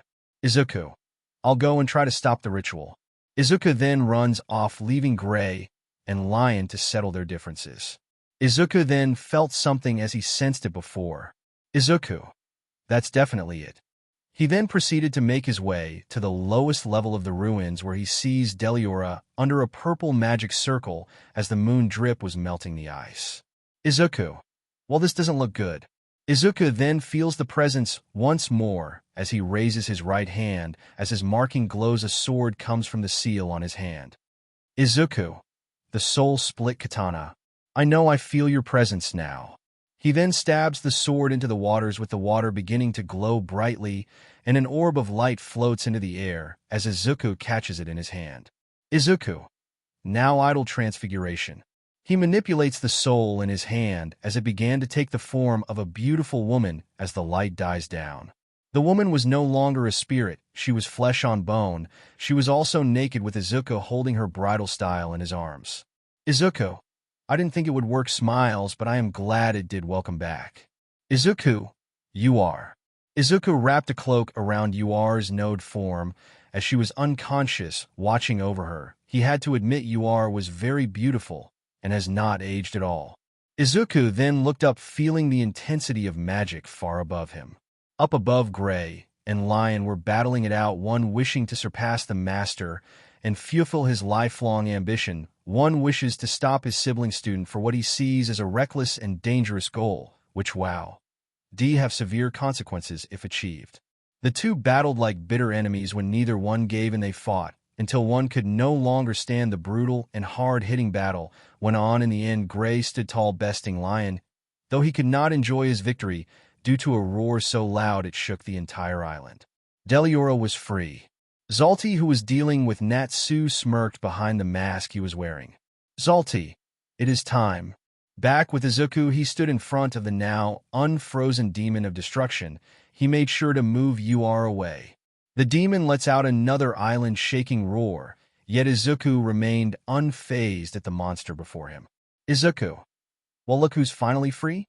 Urza and Lucy, along with Happy, made it to the ruins after hearing the roar. Lucy, what was that voice just now? I mean, was that really a voice? Happy, maybe that was your tummy. Lucy. Lucy glares at the talking cat and responds, Lucy, you're probably kidding, but it's still annoying. Urza, could it be that Deliora demon they were talking about? Lucy dons a look of horror hearing that. Lucy, no, can't be. It has revived already? Happy, having noticed the moon drip light shining down, speaks. Happy, wait, I've seen that light before. Moon drip. The monster then roars again, scaring Lucy, with Urza commenting. Urza again. Happy, Lucy, you should eat something. Lucy, you should be eaten by mice. Izuku focused as his cursed energy flowed around him, getting ready to deal with Deliora.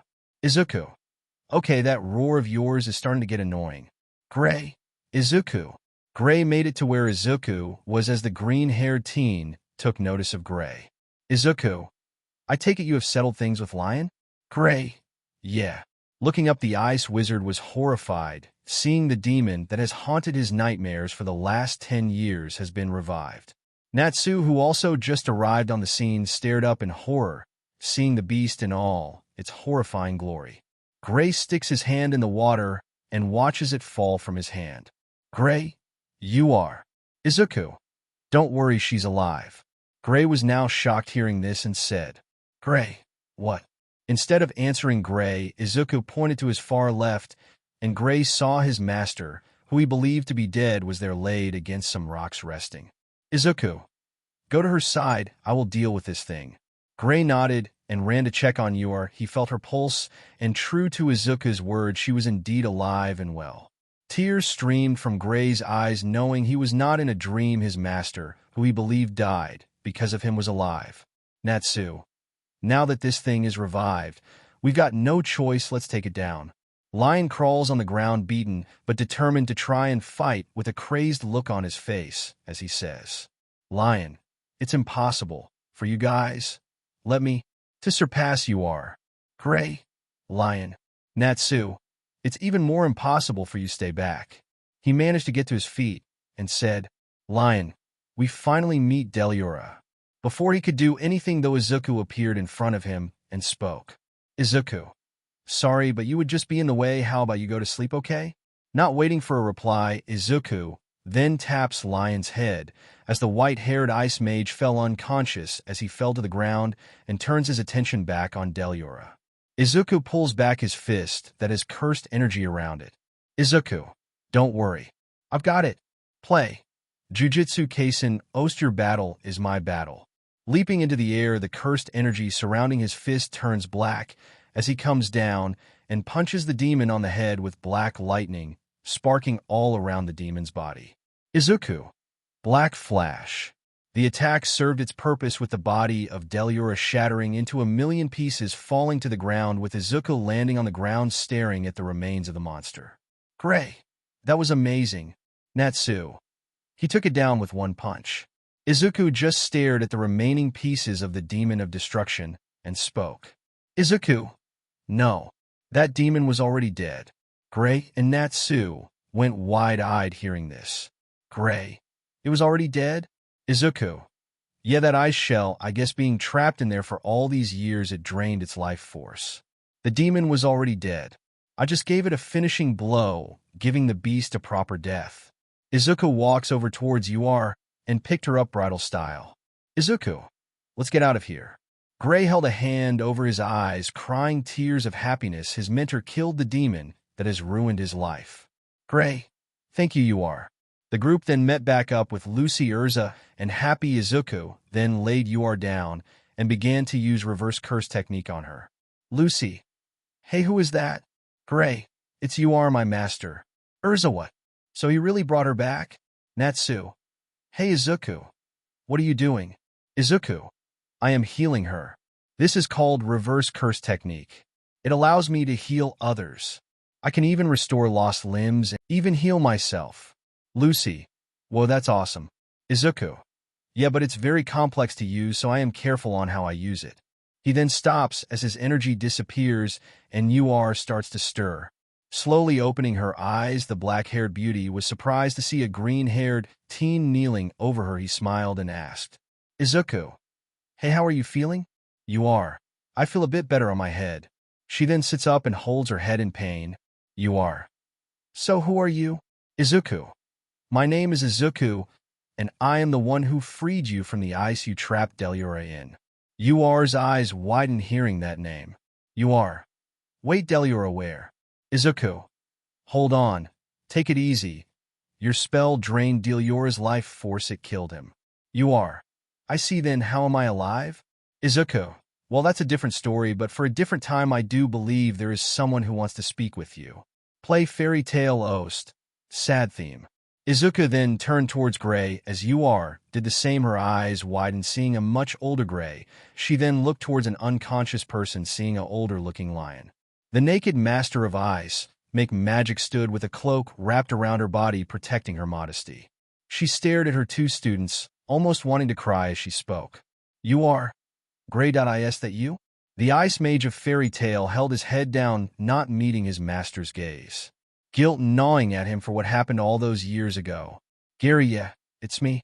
She took steps towards her students, everyone around watching this in silence. Ur was now standing in front of Gray, who still refused to meet her gaze. Gray, why won't you look at me? Gray, because that I don't deserve to. If I wasn't so stupid, then you wouldn't have risked your life. You wouldn't have to use ice shell and be trapped all these years. I am not worthy to be your student. I failed you. I. Tears started to come from his eyes, his voice breaking as he spoke. Gray, I caused you so much pain. Ur pulls the ice make teen into a warm hug. Surprised by this, Gray wraps his arms around his master, accepting her warm embrace. You idiot, you're my student. Of course, I saved you. I couldn't let your lion die. You were like my children. You're alive today. Because of that, I am alive, and I see you made friends that care about you. So stop saying you're unworthy because you are. Gray. Thank you. Thank you, you are. The two hugged once more as Gray cried his eyes out in Yuar's embrace, everyone watching this moment with smiles on their faces, seeing the master and student reunited. Before I end this chapter, I have an announcement to make. I will be adding one last character to Izuku's group in this story, and it's Juvia Loxer.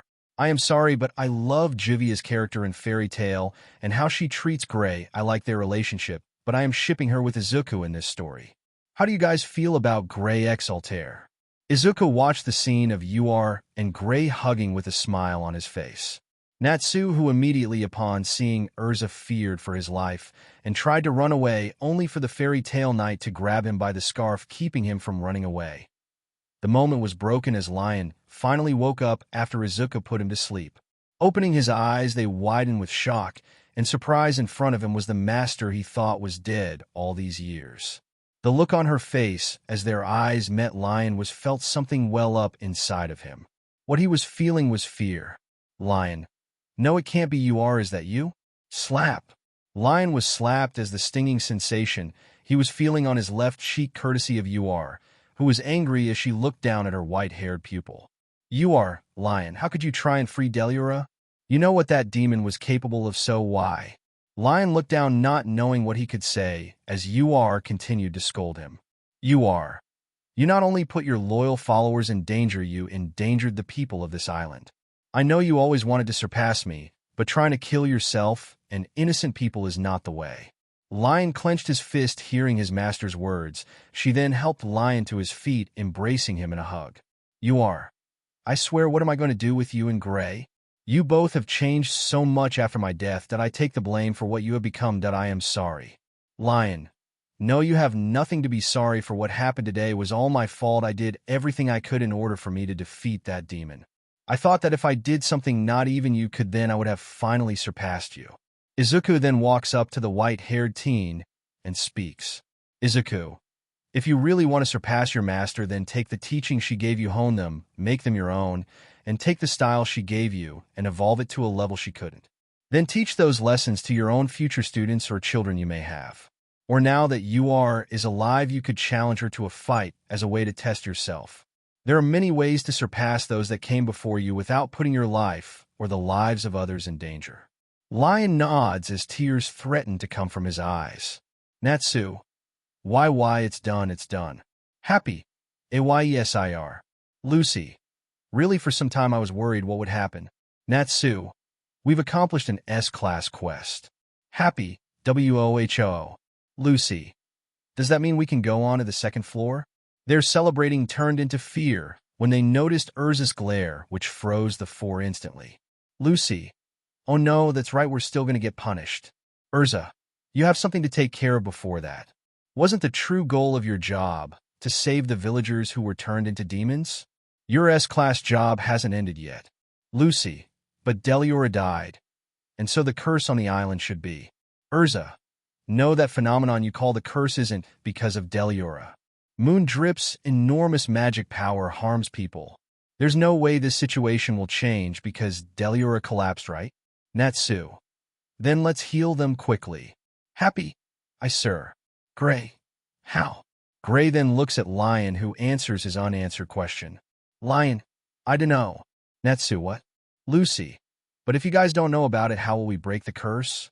Lion, we've known about the existence of the village ever since we came to this island 3 years ago, though we didn't interfere with the villagers at all. They've never visited us either. Urza, never for 3 years? Lucy, come to think of it, the light from the moon drip should have shone down on the ruins every night. It's weird that they've never investigated the place. Lion, I have some doubts about the moon drip's influence on a human body. Natsu looks at Lion skeptically and says, Natsu, what? Don't tell me you're saying it's not our fault. Lion, we've been basking in the same light for over 3 years. Those words alone got surprised looks from everyone as Lion continued. Lion, be careful, they're hiding something. Well, I guess from here on it's the guild's job, right? Natsu was about to say something until Urza closed his mouth by placing her hand over it. She then remembered talking with Toby about their actions. Toby explained that they were all victims of Deliura, who was the one who killed their families. That is why they were cooperating with Lion. Urza, thinking they had their own justice. There's no use complaining about the past. The group then made their way back to the village as Gray stayed and spoke to Lion before leaving. Lion, what are you looking at? Gray, you should join a guild. You'll have comrades and rivals. I'm sure you will find a new goal. Lion scoffs at hearing this and responds. Lion, ridiculous, just go already. The group then made it back to the village. However, Izuku felt that someone was watching them. He looked around. Are you alright, Izuku? Izuku. Yeah, I just felt like someone was watching me. I guess I'm probably being paranoid. He and UR continued to go with the fairy tale team, but the person watching them snuck into the bushes, making sure to get a good distance away. This person was Zalti, who was disguised as Altair. She then transformed back into herself, yet she had an angry expression on her face. Why was she angry? Because she just saw the woman who abandoned her return to life by some unknown man. The fairy tale team came back to the village and questioned the villagers about the moon's effect of turning them into demons, as Urza, after questioning them, figured out the problem, as she and Natsu then destroyed the evil layer that covered the island. When Altair saw Izuku bring her back to life, she started to wonder exactly who he is or what he is. The image of Seagrain appeared on her crystal ball, and she asked, Altair, did you see it? Seagrain. Yes, though I am curious about that green-haired guy with him. Who is he? Altair. His name is Izuku. He is indeed strong. He injured Lion badly when they fought. He has some unknown powers. He was even able to bring UR back to life, which confuses me on how he did that. Seagrain. He has the ability to bring someone back to life? Interesting. Altair, what do you think about the fairy tale wizards? Seagrain. They did better than expected. But this newcomer changes things a bit. That I hope he and Fairy Tail do not get in our way. Altair. I agree. She looks back at the group, especially at UR, feeling nothing but hatred for the woman that brought her into this world. She then took her leave. The citizens of Galena celebrated the Fairy Tale wizards for their help. The next day, Izuku, UR, and the Fairy Tale team were now at the village gates as the village chief Mocha tried to reward them for the job, but Urza turned it down. The group of wizards went to the beach, where the pirate ship Urza borrowed was docked there. UR was finally able to get some clothes and ditch the cloak she was wearing. Izuku was even dressed in some new clothes gifted to him by the villagers. Gray, a pirate ship? Happy, don't tell me you hijacked it. Lucy, no, I don't want to ride that. Natsu, if you're going to swim, I'll accompany you. Lucy, not going to happen. They then board the ship as they set sail, and the people of Galena Island bid them all farewell. Izuku leaning against the railing watching the waves of the water, he feels at peace, but he was soon approached by UR, who got his attention. UR. Hey, you okay? Izuku. Yeah, I'm fine. How are you feeling? Being given a second chance at life. UR. Honestly, it still feels unreal to me. It was like death was a dream, and I just woke up. But I am glad, and it's all thanks to you. Izuku then smiles and scratches the back of his head in embarrassment. Izuku. Well, it was nothing really. I just didn't want Gray to carry the guilt with him, You were special to him, and I wanted to give him a chance to heal. You are. I see. She then walks over and stands by Izuku, who then asks, Izuku, so what will you do now? You are. I figured I would join Gray's guild. Fairy Tale. I mean, now that I am alive, I can atone for what I've done. Izuku, atone? For what exactly? You are. Before Gray and Lion were my students, I had a daughter. He then sees UR's face gain a sad expression. UR. She died. Izuku's eyes widened hearing that. Izuku. I am sorry, I didn't mean to bring up any bad memories. UR. It's fine, you didn't know. I may have lost my daughter, but I want to at least look after Gray and Lion. They may not be blood, but they are like my sons. Izuku. I see, it's great that you care about them. I am sure they see you as a mother figure as well. You are. I can't even call myself a mother. I had killed my own daughter. Izuku. Hey. UR looks at Izuku, who was giving her a serious look, and he then spoke. Izuku. Don't do that. I am sure whatever happened to your daughter isn't your fault. You can't carry guilt like that around for the rest of your life. Blaming yourself will only hurt you. You now have a second chance at life. Live for Lion and Gray and live for your daughter. I am sure she would want you to do that. And I am sure she does not blame you for her death because she loves you. Yuar had tears in her eyes hearing this, as she suddenly enveloped Izuku in a hug, sobbing. She then said, Yuar. Thank you, Izuku. Izuku wrapped his arms around Yuar, smiling, consoling the crying woman. Izuku. No problem, Yuar. Our story starts off at the Magic Council headquarters in ERA, where Seagrain was in his office as Altair appeared out of her disguise, revealing her face. Altair. I'm disappointed in the Dekiora case. Seagrain. Smirks. Well, can't be helped. We couldn't have known it was long dead. I thought we could have come one step closer to the dream if we got a hold of Deliora. Altair. I'm sorry, Seagrain. I didn't imagine that woman's magic would be so powerful. Seagrain. Don't talk about her like that. Tear of you are Altair. That I respect your mother. Altair. It seems unreal, though. How was that man able to bring my mother back to life? Seagrain. Well, going by the name you gave me, Izuku, I have been doing some research and came up with only one thing. Altair looks at him wondering as she asks, Altair, what did you find?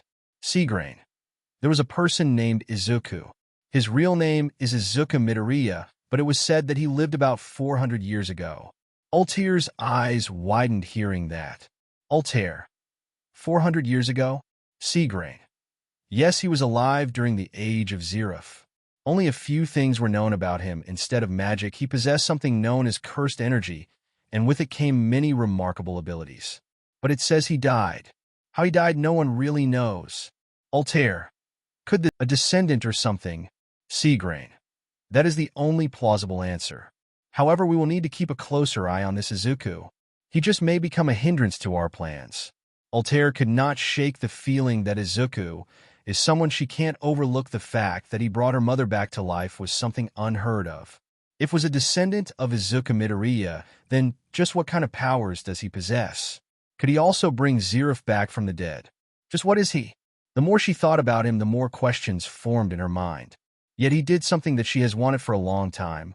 He brought her mother back. For all the years she spent growing up hating her mother, Altair longed to be with her mother. All this time she hated her mother because she believed she abandoned her. Now her mother is alive, and the anger she has held on to for all these years can be let out. With Izuku walking with the fairy tale team through the city of Magnolia, Izuku was taking in the lively town. Natsu. We're back. Gray. All that trouble for one little key. Happy. It was an S-class quest too? Urza. It wasn't an official job. This is fair enough. Lucy, overjoyed that she got a new celestial key, smiled in happiness and responded. Lucy. Yup, no need to complain. Happy. You're the only one who gained something, Lucy. Lucy. I've told you before, there are only 12 golden zodiac keys in the world. They're really rare. Urza then turns her attention to Izuku and Yuar as she asks, Urza, by the way, what kind of magic do you use? Gray. You know, I've been wondering the same thing. When we were on Galena, you showed some really cool abilities, lightning, and you summoned those dogs. Izuku. Well, when I summon those dogs, they are called Shikigami. That technique where I summon them is called the 10 Shadows technique. I can summon 8 more Shikigami through the manipulation of shadows. Lucy. Whoa, so it's almost like my spirits. Izuku. Yeah, I have other abilities like lightning and ice manipulation, and the technique I use to bring Yuar back is called Idol Transfiguration, which allows me to manipulate the souls of others. I used that and combined it with Reverse Curse technique. Natsu. Wait, seriously? You can mess with someone's soul? Izuku. Yes, I can. I also have a seal on my hand that allows me to summon weapons of my choosing. Urza. Really? Well, I would love to see them. I happen to be a fan of weapons myself. Izuku. Yeah, I would love to have a spar with you one day. Urza. Oh, that I would not mind what they said about you. I hear that you are quite capable. Izuku. Well, we're just going to have to fight and find out. Urza now. She then dons a serious expression and looks dead at Natsu, Lucy, Happy, and Gray. Urza. Let's get to the guild to discuss your punishment. In this case, I kept thinking I could overlook your actions. But it's the master who renders the verdict. I have no intention of defending you, so be prepared for your punishment. Gray grabs his head while squatting down in horror. Gray. Don't tell me we'll have Tio do that. No, wait, I never want to do that ever again. Lucy, what is that? Natsu, don't worry about it. I'm sure Gramps will just praise us by saying good job. Lucy, you're foolishly optimistic, aren't you? Urza, no, I'm sure that is already a given. Natsu then starts sweating as Urza drags him away by his scarf while he yells. Natsu, no, anything but that. Watching this, Izuku didn't know rather to be scared for his new friends or laugh out loud at their misery. Beside him, UR was amused at seeing Gray's terrified expression. The group continued to walk through the city, but they heard the citizens whispering and taking glances at them. Izuku began to feel uneasy as they proceed further, but they then come upon the Fairy Tale Guild Hall and see it is destroyed. Izuku's eyes were wide in disbelief along with the rest of the team. Natsu, Urza, Gray, Lucy, and Happy, our guild. Natsu. Who? Urza. What happened here? This isn't good. The group made their way down to the basement of the guild hall, where they see their fellow guild members cursing out the Phantom Lord Guild as they were the reason behind the attack on their guild hall. Makarov, who was drunk, saw them and greeted the team. Makarov, yo. Urza, we're back. Natsu, Gramps, this isn't happy hour. Makarov, right you are. He sits down his mug, glaring drunkenly at the three rule breakers. Makarov, guys, how dare you steal an S-class quest without permission? Gray, huh? Lucia? Makarov, punishment, I'll give you your punishment now, prepare yourselves. Natsu, it's not the time for that now. Izuku, yeah, he's definitely wasted. Urza, Master Dio, you understand our current situation? Natsu, they wrecked our guild. Makarov, well, calm down. It's not something to make a fuss about. He then looks at Izuku and UR and asks, Makarov, now who are these two you brought back?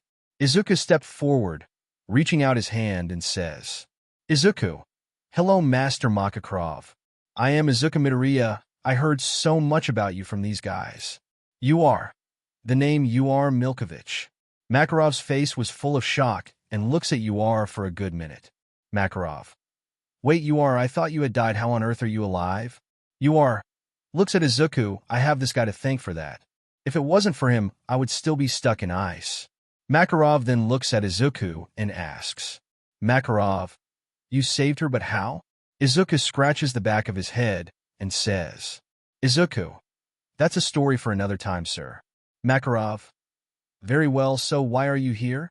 Izuku, well, your little troublemakers here helped me out when I was trapped inside a box. I have lost my memory on how I ended up in there, so as a way to repay them, I helped them out on their quest. I came here to see if I can join your guild if you will have me. You are. I would like to join too. I have to keep this knucklehead from pulling any more stupid stunts. She aimed her thumb at Gray, who looks away embarrassed. Makarov, I see very well. Mira helped them with their gid marks. Mira nods and gooders them over to a table, where she picks up a stamp. Mira. So what color would you like for your guild mark, and where would you like to put it? Izuku. Green, and you can put it on my right shoulder. She stamps his shoulder, making a green guild mark appear as she turns to UR. UR. White, and on the right side of my neck.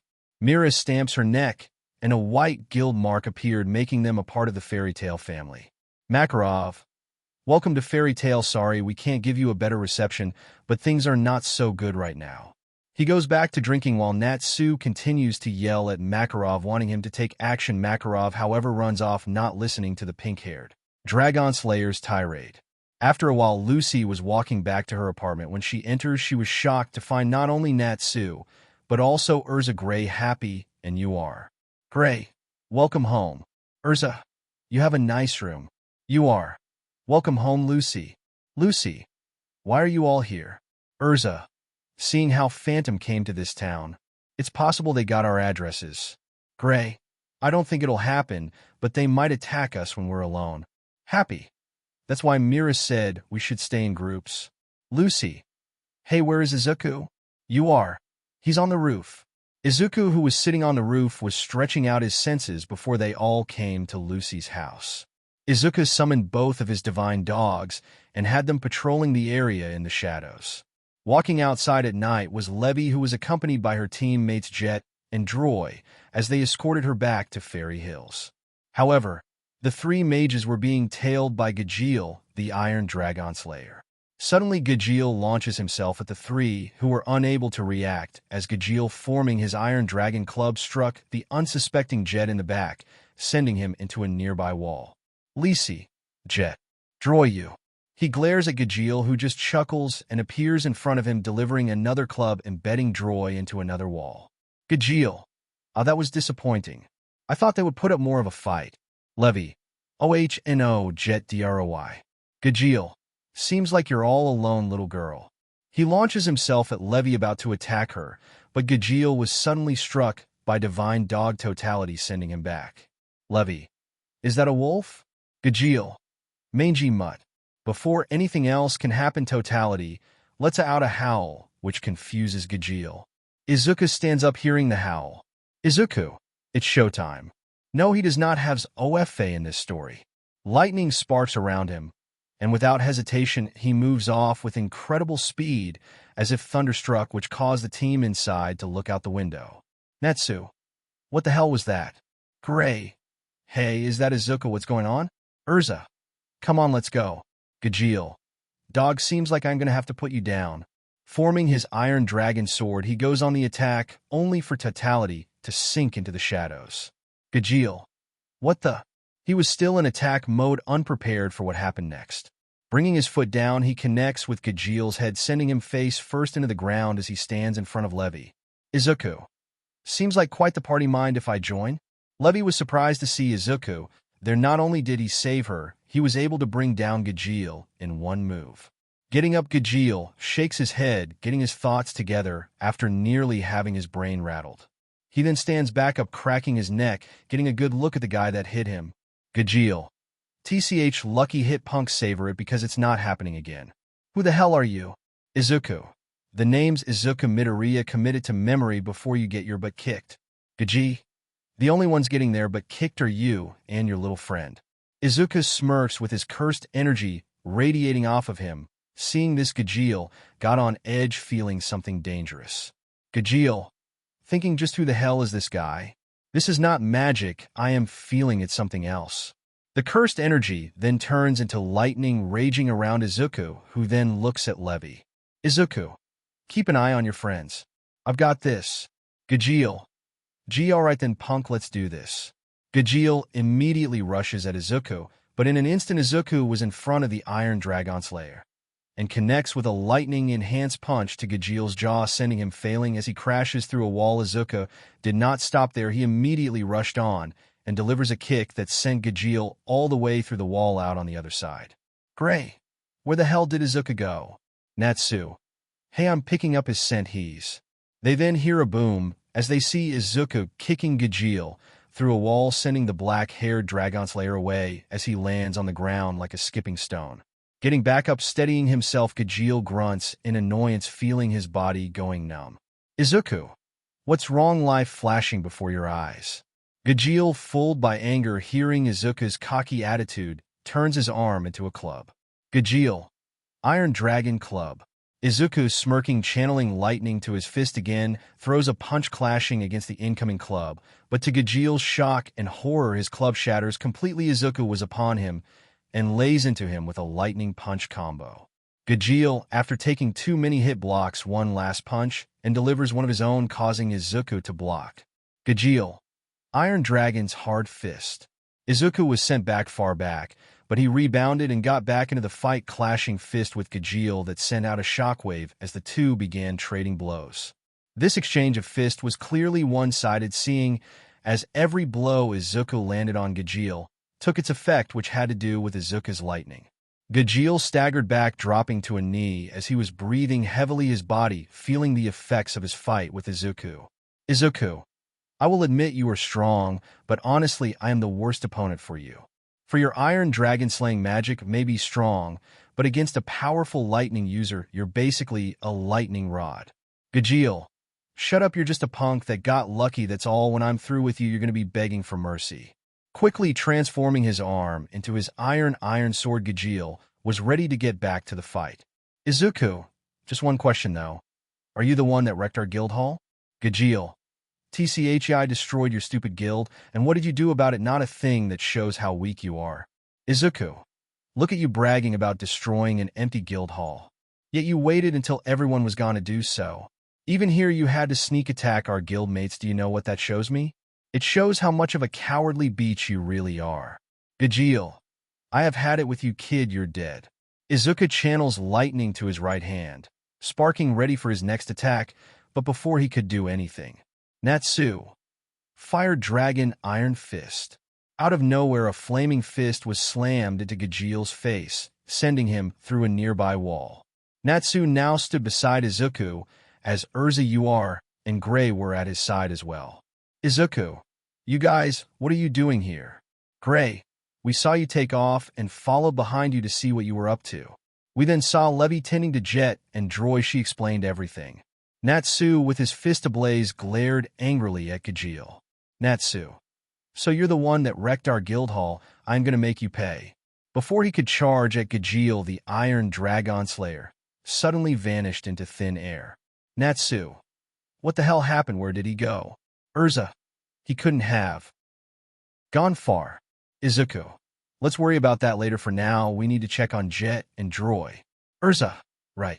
Making their way back to Levi, Lucy was with her. When they got there, they saw the teens were banged up. Izuku kneels down, looking them over a white glow envelopes Izuku's hands as he places one hand on Jet's chest as the white glow fully envelopes around his body. Levi, Izuku, what are you doing? Izuku, this is my reverse curse technique. It heals whoever I use it on. Once he was done healing Jet, he moved on to Droy, repeating the process. As he was healing them, he thought back to his fight with Gajeel, how he suddenly disappeared. Izuku, thinking it had to be an ally of his saving his skin. I have a feeling that this is far from over. The next day, everyone was gathered in the infirmary checking on Jet and Droy, seeing as their injuries were not as severe as before. Thanks to Izuku, they were better, but still needed rest. Around them were their fellow guildmates, and Makarok, the master of the guild, stood at their bedside alongside Porliusica, watching over them as the elderly medic looked at Izuku. Porliusia, that spell you used to heal them, what exactly was it? Izuku, it's my reverse curse technique. I can heal very bad injuries no matter how bad. I can even heal my own wounds, but the patient will still need rest. Porliusica, it's like they were never injured to begin with. Your technique is truly amazing. Makarov, yes, Izuku. What your actions saved the lives of all three of my children. I cannot thank you enough. Izuku, no problem, master. Besides, we're all guildmates now. I couldn't let them get hurt, could I? Makarov heard that, formed a small smile, but then turned back to the medical beds where Jet and Droy were, his face growing darker by the second as he then spoke. Makarov, wrecking our guild I can bear with. But no parent can remain silent after seeing their children hurt. He snapped the staff he was holding, veins bulging on his hand, his face filled with rage with the next words he said. Makarov, this means war. At the Phantom Lord Guild Hall. Random guild member RGM1. Daha, those fairs got their asses burned bad. The members of Phantom were cheering and celebrating as if they have already won. Guild members were walking towards the door, talking about attacking Fairy Tail themselves, that until boom, their guild hall doors were blown open with smoke and debris everywhere. When it cleared, an enraged Natsu was glaring at them. Makarov was with him, surrounded by hundreds of angry Fairy Tail members, as he then yelled, Makarov, Fairy Tails come calling. Many of the Phantom members were shocked, but Natsu was the first of the Fairy Tail wizards to act by leaping at them with fire blazing around his hands, anger fueling his body. Natsu, who wants to play with fire? He blasted through multiple Phantom mages while Izuku watched the mages before him, who were stunned as he acts. Izuku, let's switch it up, shall we? Frost calm. Frozen solid by Izuku. The Phantom Lord members that saw this were shocked, but they did not have time to stay that way. You are not bad, kid, but let me show how it's done. Ice make. Rosen Krona. Her trail of ice roses hits dead on, sending many members of the Phantom Guild flying. Izuku, whistle's not bad, but let's make this a bit more interesting. Using the storage seal on his left hand, Izuku summons the Soul Split Katana. He did not just stip there, he coats the blade in his cursed energy. Izuku, now let's play. Leaping into the air, he swings the blade as his curse energy soars towards the incoming mages, hitting them all, sending them away. Izuku then looks around thinking, Izuku. Thinking seems like I gave that iron-headed clown a horrifying whooping. Above the rampaging guild members fighting against Fairy Tail was Gajeel, who was still hurt from his battle the other day with Izuku. Gajeel. There's that cheap shooting guy. As if feeling eyes on him, Izuku looks up, meeting the Iron Dragon's angry gaze, and smirked at him. Izuku. And here I thought you were hiding. You're not going to run away when you're getting your butt kicked again, are you? Gajeel's anger flared at Izuku's taunt. Gajeel. Arrogant. He leaps at Izuku, who channels lightning all around himself, still smirking, but soon. Natsu. Take this. A flaming fist slams into Gajeel's jaw, sending him flying as he hits a wall. Natsu lands by Izuku's side, as the green-haired teen did not look too happy. Izuku. Natsu, what the hell? Natsu. Sorry, Izuku, but let me handle this guy. Izuku. Seriously? Suddenly, multiple phantom mages leap at the green teen, only for the curse user to trap them in a massive ice wall. Izuku. TCH fine, but there won't be a third time. Before anything else could happen, everyone saw something break through the ceiling and land on the ground. It was Master Makarov, who went to confront Jose, only to walk into a trap. Jose said in his rage. He went to find Jose, only to find a projection, and the Phantom Master revealed that he has captured Lucy Heartfilia. Seeing one of his children captured, Makarov was distracted long enough for Arya to appear and drain his magic. Seeing the master of their guild in such a condition caused all the Fairy Tail Guild members to cease their fighting. Makarov. My magic power. Urza. Master. Izuku. No. Urza went to his side, checking on him, as you are alongside Gray were there to see his condition. Urza. Master, hang in there. You are. What the hell happened up there? Seeing Fairy Tail's master defeated, the Phantom Lord members grew bold and went on the attack while they were all distracted. Urza. Retreat to the guild hall. Gray. In no way. You are. We should listen to her, let's go. Heeding Urza and Uar's words, the Fairy Tail members retreated. However, Izuku, using the 10 Shadows technique, managed to sink into the shadows of a Phantom Lord guild member. Natsu was also the one who did not return, as he heard one of the Phantom members mention they captured Lucy. He, alongside Happy, went to save her, as Lucy, upon realizing she had been captured thanks to her father hiring Phantom Lord to bring her back, was devastated. She managed to trick Jose and jump from her high prison, and Natsu, thanks to his good hearing, was able to catch her and save her. At the Fairy Tail Guild basement. After Natsu brought back Lucy, everyone was trying to regroup. Lucy, who was sitting on a stool, was still sad as Gray asks, Gray, what's up? Still worried? Lucy. No, it's not that I'm sorry. Elfman. Well, daughters from rich families are destined to be targeted, and it's a man's duty to protect them. Gray. Don't say things like that. You are. You're not really helping there. You are. Then looked around at the guild and did not see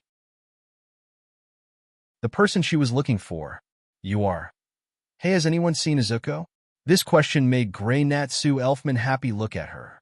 Gray. You know what? I haven't seen him since the Phantom battle. Natsu. Where could he have gone? The Fairy Tail members felt the ground shake, as if a giant was coming. They all quickly made their way outside to see the 6-legged walking guild hall of Phantom Lord. Each step it takes shakes the ground, sending terror down the spines of many. Urza. I never imagined they'd attack us like this. Random member RM1. What do we do? Inside the giant walking guild, Jose gave orders to his subordinates. Jose. Prepare the magical convergent cannon Jupiter. Inside the room where the Jupiter Lacrima was located, we find Totemaru, one of Phantom Lord's element, for guarding it. Totemaru. TCH, those fairies should have just given up. Now they will face destruction. One character. I'm not so sure about that. Totemaru immediately turned around and saw Izuku leaning against the Lacrima. Totemaru. How the hell did you get in? Izuku. Go to sleep. Totemaru, hit by the effect of Izuku's cursed speech, felt exhaustion hit him instantly as he struggled to get his words out. Totemaru. Who duttered you? He dropped to the ground, falling asleep. Izuku. Well, that was easy. He then sees the Jupiter lacrima glow and then decided to act. Izuku, that doesn't look good. Cursed energy envelopes his fist. Jose then gave his command. Jose, obliterate. Right when the cannon was about to fire. Boom. The entire Jupiter cannon explodes, causing destruction and making the giant walking guild go unstable. Jose, what the hell happened to my Jupiter cannon? Seeing the cannon explode, the fairy tale wizards were shocked at this, wondering what happened. Natsu, it blew up. Gray, but how? Just then, Izuku stood in the wreckage of the explosion's aftermath and said with cursed energy, Izuku, hey Jose, remember you started this war, you fired a warning shot, well, I just landed a kill shot. Natsu, in no way is that Izuku. Gray, how did he infiltrate their guild hall? Alzak, I don't know, but he just took out their Jupiter cannon. Elfman, that's a real man for you. The cheers from his fairy tale guildmates were loud. As for Jose, he was fuming mad he heard Izuku's taunt. He was aware of Fairy Tail's newest guild member as he heard about him from Gajeel. Though the Iron Dragon's pride wouldn't admit it, Izuku beat him from pillar to post.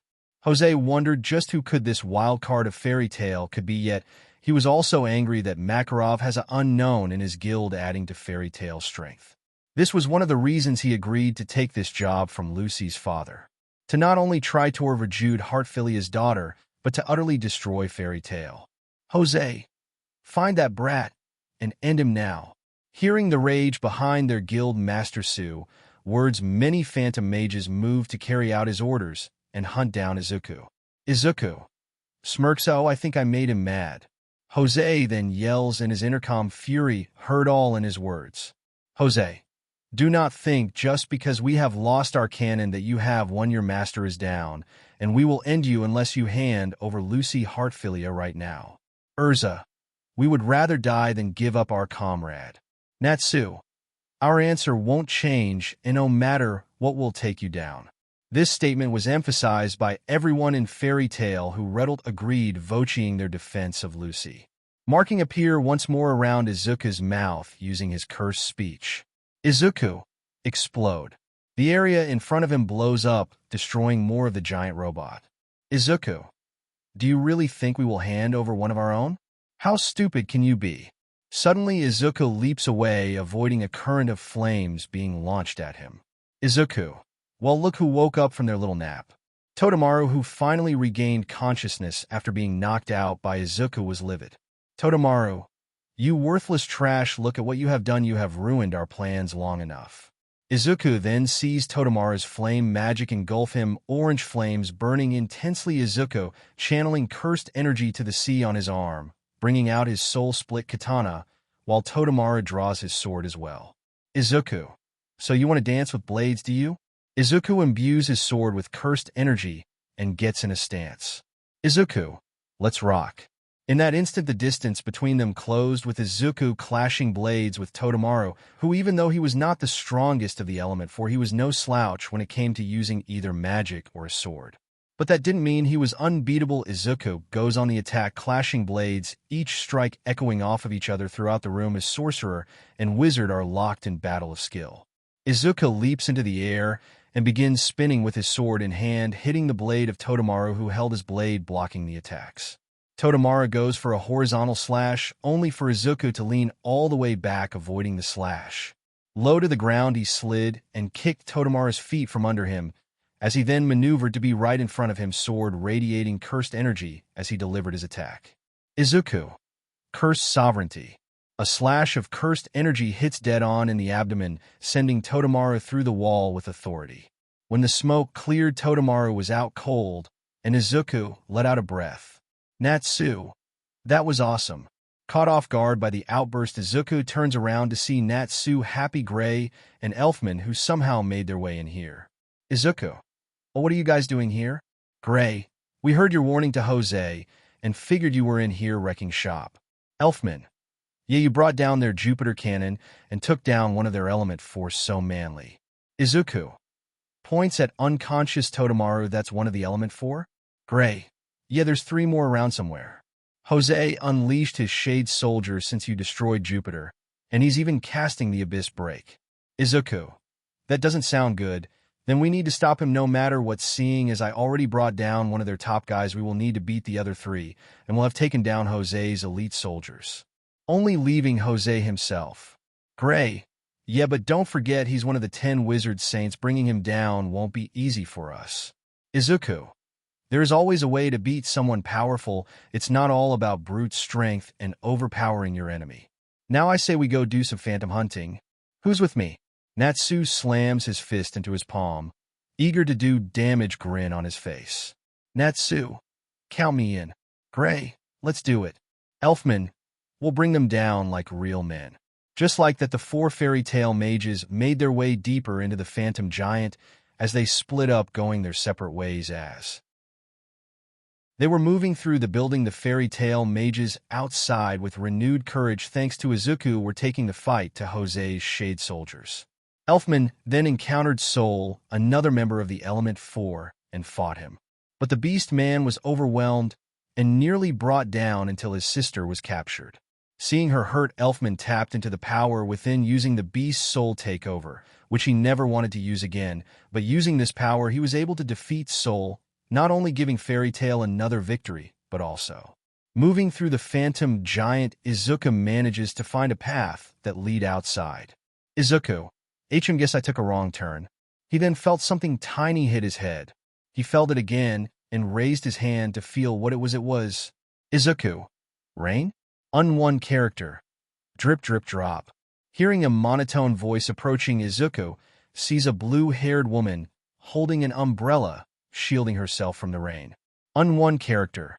Yes. Juvia, the woman of the rain of the Element 4. Izuku. Element 4, huh?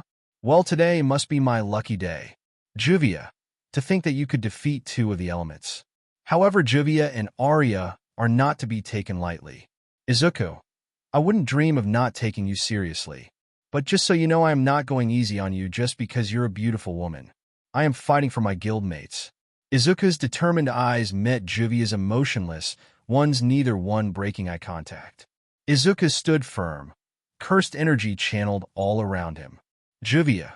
Thinking this must be the one Master Jose was talking about, Fairy Tail's wild card. Izuku then started things off by placing his hand on the ground as ice began to form and spreads instantly towards the water woman. Juvia, taken aback by the ice coming towards her, manipulated the water from the rain to push herself upward, only for the ice to freeze the water she was using, creating a tower of ice trapping her. Izuku. No way it's that easy. True to his statement, his instincts flared, and he turned around, but he was then trapped by Juvia's sphere of water. Juvia. Waterlock. Seeing Izuku trapped in her waterlock, Juvia felt a pang of hurt, but that hurt turned into shock as her water prison turned into ice and shattered, freeing Izuku. Izuku looks at Juvia, smirking at her. Izuku places a hand on his chest as he looks at her. Izuku. Oh wow, my heart is starting to beat fast. Oh yeah, you have definitely got my attention. What was your name again? Juvia, a bit taken aback by his attitude, answered his question. Juvia. I am Juvia of the Rain. Izuku. Juvia, to have my heart beating like this, you've got me excited. I am starting to like you.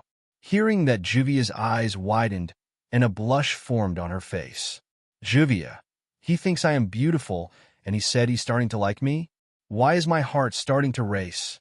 Am I falling for him? Izuku watched Juvia talk to herself, a bit surprised as he thought to himself. Izuku. Thinking she's strong, no doubt about that, but something about this woman is making my heart race and my blood boil with excitement. Izuku. Hey Juvia, I hope you're not done because I am far from finished. You can still go, can't you? Juvia, surprised by his words, shook her head, getting her head back into the game. Juvia. I won't let him distract me. I have to defeat him. I will not lose. Izuku. Yeah, that's the spirit. Come at me and give me everything you've got. Izuku then sees Juvia manipulating the water around her as his smile widens. Izuku. She's kinda crazy too. Juvia. I have to win. Izuku. I think I'm in love. Cursed energy formed around his fist, his face, never losing his smile, which Juvia was blushing at, yet still tried focus, ready to begin their dance of ice and water.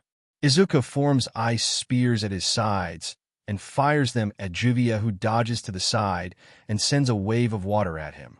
Izuku held out his palm at the incoming wave. Once it made contact, the water wave froze, adding his cursed energy into the wave, and suddenly multiple ice blocks were launched at Juvia, who manipulates the water for her to rise in the air to avoid the ice barrage. Izuku. She knows how to use her magic, that's for sure, but I can't keep wasting time on her. Izuku then makes another hand sign switching technique. Izuku. Come forth new. Lightning begins to spark as it surrounds Izuku with Nu at his side. Izuku. I am going to use these two techniques together. It's going to cost me some cursed energy, but I can't afford to go soft on her even if she is gorgeous. Juvia. It would be best if you surrendered. There is no need to drag this out. All we want is Lucy Heartfilia. There is no need to continue this war. Izuku. Sorry, but there will be none of that. I can't hand over a comrade. Lucy is one of us. If she's important to the guild, then she is important to me. Juvia, hearing those words, went wide-eyed as they echoed in her mind. Izuku.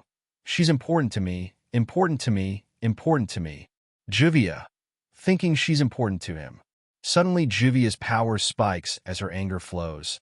Her face shows the anger of the maiden that had been wronged. Juvia. Juvia cannot accept this. Juvia shall never forgive Lucy. Izuku was caught off guard, but he still smiled. Izuku. Even when she's angry, she is still hot. He then feels the temperature rise as the raindrops were hotter. She then fired a stream of hot water at Izuku as Nu got in the way, with lightning raging all around as it headed straight for the stream, colliding with the water cutting through it as it headed straight for Juvia.